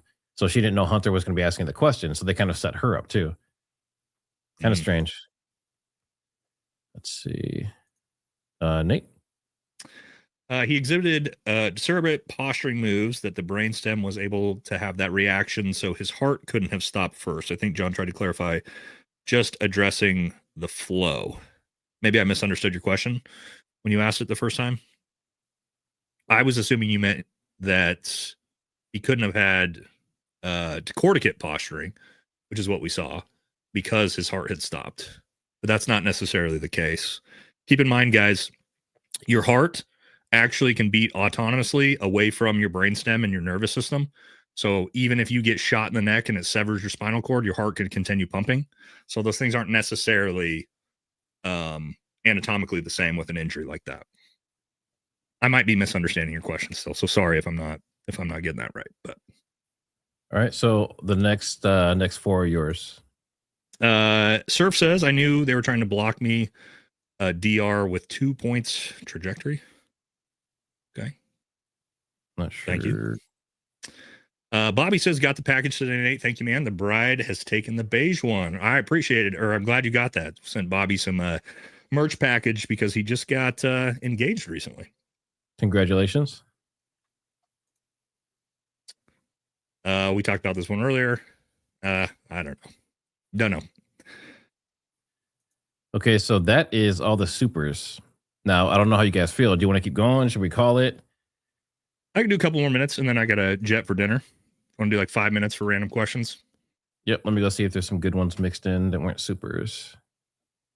Oh, that's a good one. Why would Mikey call JD Vance right after Charlie was killed? Bizarre. Did he? And yeah, apparently. And why would Nicki Minaj call him an assassin during the TPUSA event? And why would Erica Kirk say that he reminds her so much of Charlie? That's so weird. It's all very interesting. I didn't know that. Mikey McCoy is highly suspicious to me as well, just based off his behavior. Because I don't know, man. Like, I've been shot at, and that's not how anyone reacts to being shot at ever. Like, not a single person I've ever seen shot at reacts the way Mikey McCoy did. So, yeah. Let's see. That's a new one that came in for you. Killer Live tonight. Thank you, Chief. Someone says it's always the spouse. Well, you know, it's crazy. We were talking about this. I forget who I was talking to this about. Everybody like immediately was like, you can't talk about Erica Kirk. But if you think about any murder ever, who's the very first suspect? It's always the spouse, right? Not that the spouse always does it, but that's the first person any investigation is going to look into in a murder is the spouse, because it's statistically the most likely. And guys, real quick, I know some people are dropping off. It's getting later. Make sure you guys hit that like on the way out. And make sure you subscribe to Valhalla VFT if you haven't already. And if you're on his side, if you want to subscribe to Triggersmart, that'd be great. And then John Aaron Bray, Aaron, is on X. He's also on YouTube, but not as active. But if you want to debate him or look him up, he's on X. And then also, what's the website again, John? BlueMountainFarmOK.com. So it's Blue I Mountain still got that Farm. pinned in mine. Yep, Blue Mountain Farm OK as in Oklahoma.com. And that's for healthcare products and wellness products. And they're getting rave reviews on the tallow, apparently, in chat. I'm going to look at your stuff, man. I love that type of product. I love tallow. I might go buy, buy some from you after this. If the shape charge was going right, then how was it supposed to hit his chest? Wouldn't it go out the side? Diagonal would be. Yeah, if you look at the mic, how the mic is mounted on them, and you'll kind of like see it's kind of like a 45-degree angle. So the charge will come out this direction. Especially if you watch it frame by frame, you can really see the microphone clasp kind of gives you the direction that the mic turns. And if you watch that microphone clasp, you can see how it turns and kind of expands out from them. So it gives you a better idea of like the direction of the force. And then you have this one. Out of lithium batteries, let's see, all of our lithium batteries are bombs. All they have to do is hack your phone, make the battery power dump, and overload your phone will blow up like a grenade. Guarantee it's exploding, Mike. Well, lithium batteries are dangerous. That's why you can't have them in your airport luggage. I don't know if there's technology for that out there, but I wouldn't be surprised at this point. If you want to go down a really dark rabbit hole, look up the 15-minute war. 15-minute war? 15-minute war. Talks about how fast our enemies could take us out using technology and things like what this person spoke about. It's pretty interesting.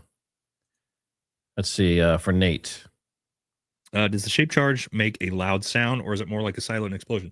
Well, it's not going to be, as far as I understand, it's not going to be anywhere near as loud as like just an open cased IED going off, right? John can probably be as more of an expert on this, but as far as I understand, the shape charge is going to actually be, it's going to make some sound, but it's not going to be as loud as a regular explosive. Is that right, John? Yeah, it's not wrong on that. It's not very directional, and it sends majority of its sound goes the direction of the jet, and so the people around it would sound like a large firework, like an M80. Let's see. I have heard maybe the defense has or will agree to the fact that this was a gunshot death up front before the trial. What or why? I think that's from Barron. I think Barron was going through everything, and it seemed like they accepted the fact that it was a gunshot, or I think he was questioning why the defense isn't like, how do you know it's a gunshot in the first place? Yeah. Right. So I think that was the main focus there. And of course, the death theory. Yeah, actually, what if the microphone was just a squib and it squirted blood onto his neck? What do you think about that, John? Oh, go ahead. Yeah, I just don't like the squib thing. There's so much that he did right about dying. I just don't see anyone being that great at dying. Yeah, his reaction looks like someone who just got either shot or hit with an explosive, for sure. And also, I think me and Matt, I think we were talking about before the stream, it gets real complicated for like, okay, let's say he faked his death. Now what? Where does he go? Is he going to go live in Israel? He's 6'6". He's very, very distinct looking. Like, where do we hide him? Why? Right? He's so famous. Like, why? Maybe if they were going to kill him and they told him that, and like, I don't know. It gets so complicated. So complicated. Not the event itself, but the after becomes very, very complicated. Let's see. Tammy Stevens, thanks for the super. Let's see. Earl's daughter, Mommy Sleuth here. Case and the case number. Officer Brian Schultz, 11-25-25. Witness stating ambulances were there. They may have been there. Yeah, they may have been there, but they weren't close to where Charlie was. If they were. Let's see. Thanks for the super. What about person with white shirt on the rooftop? Is this the Kelly Raybon thing that she showed to Chris Martinson? I've seen that. She showed it to me, and it's pretty interesting. I don't know if you've seen that, Nate, but there's a video of the Sorensen Center, which actually, let me see. Do I still have this? Yeah, I still have it up. Let me pull this up really quick. So this is the 3D map. So there is a video where there's someone somewhere in this area, which is the same area that Chris Martin said. That's where I thought he probably got shot from if there was a second shooter, was more of this angle. Yep, and that's what Chris Martinson was. That's his whole theory. And somewhere on here. So she has a video from, what's the guy's name? Adam Bartholomew, where he's actually up on this somewhere over here, right? And in his video, you can see clearly a white figure, just it's not a speck, it's more than a speck, that's moving, and then it disappears on video, as though there was a person in a white, shirt or outfit up there. I'll just say, when you're talking about like actually seeing people from like this type of distance, that's not that far, right? If you're talking about go back to where he would have been with the camera.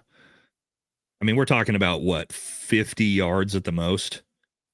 Yeah. Everyone on this roof would be able to see somebody up there on that bright white roof. I mean, it would be so hard for you to not be seen.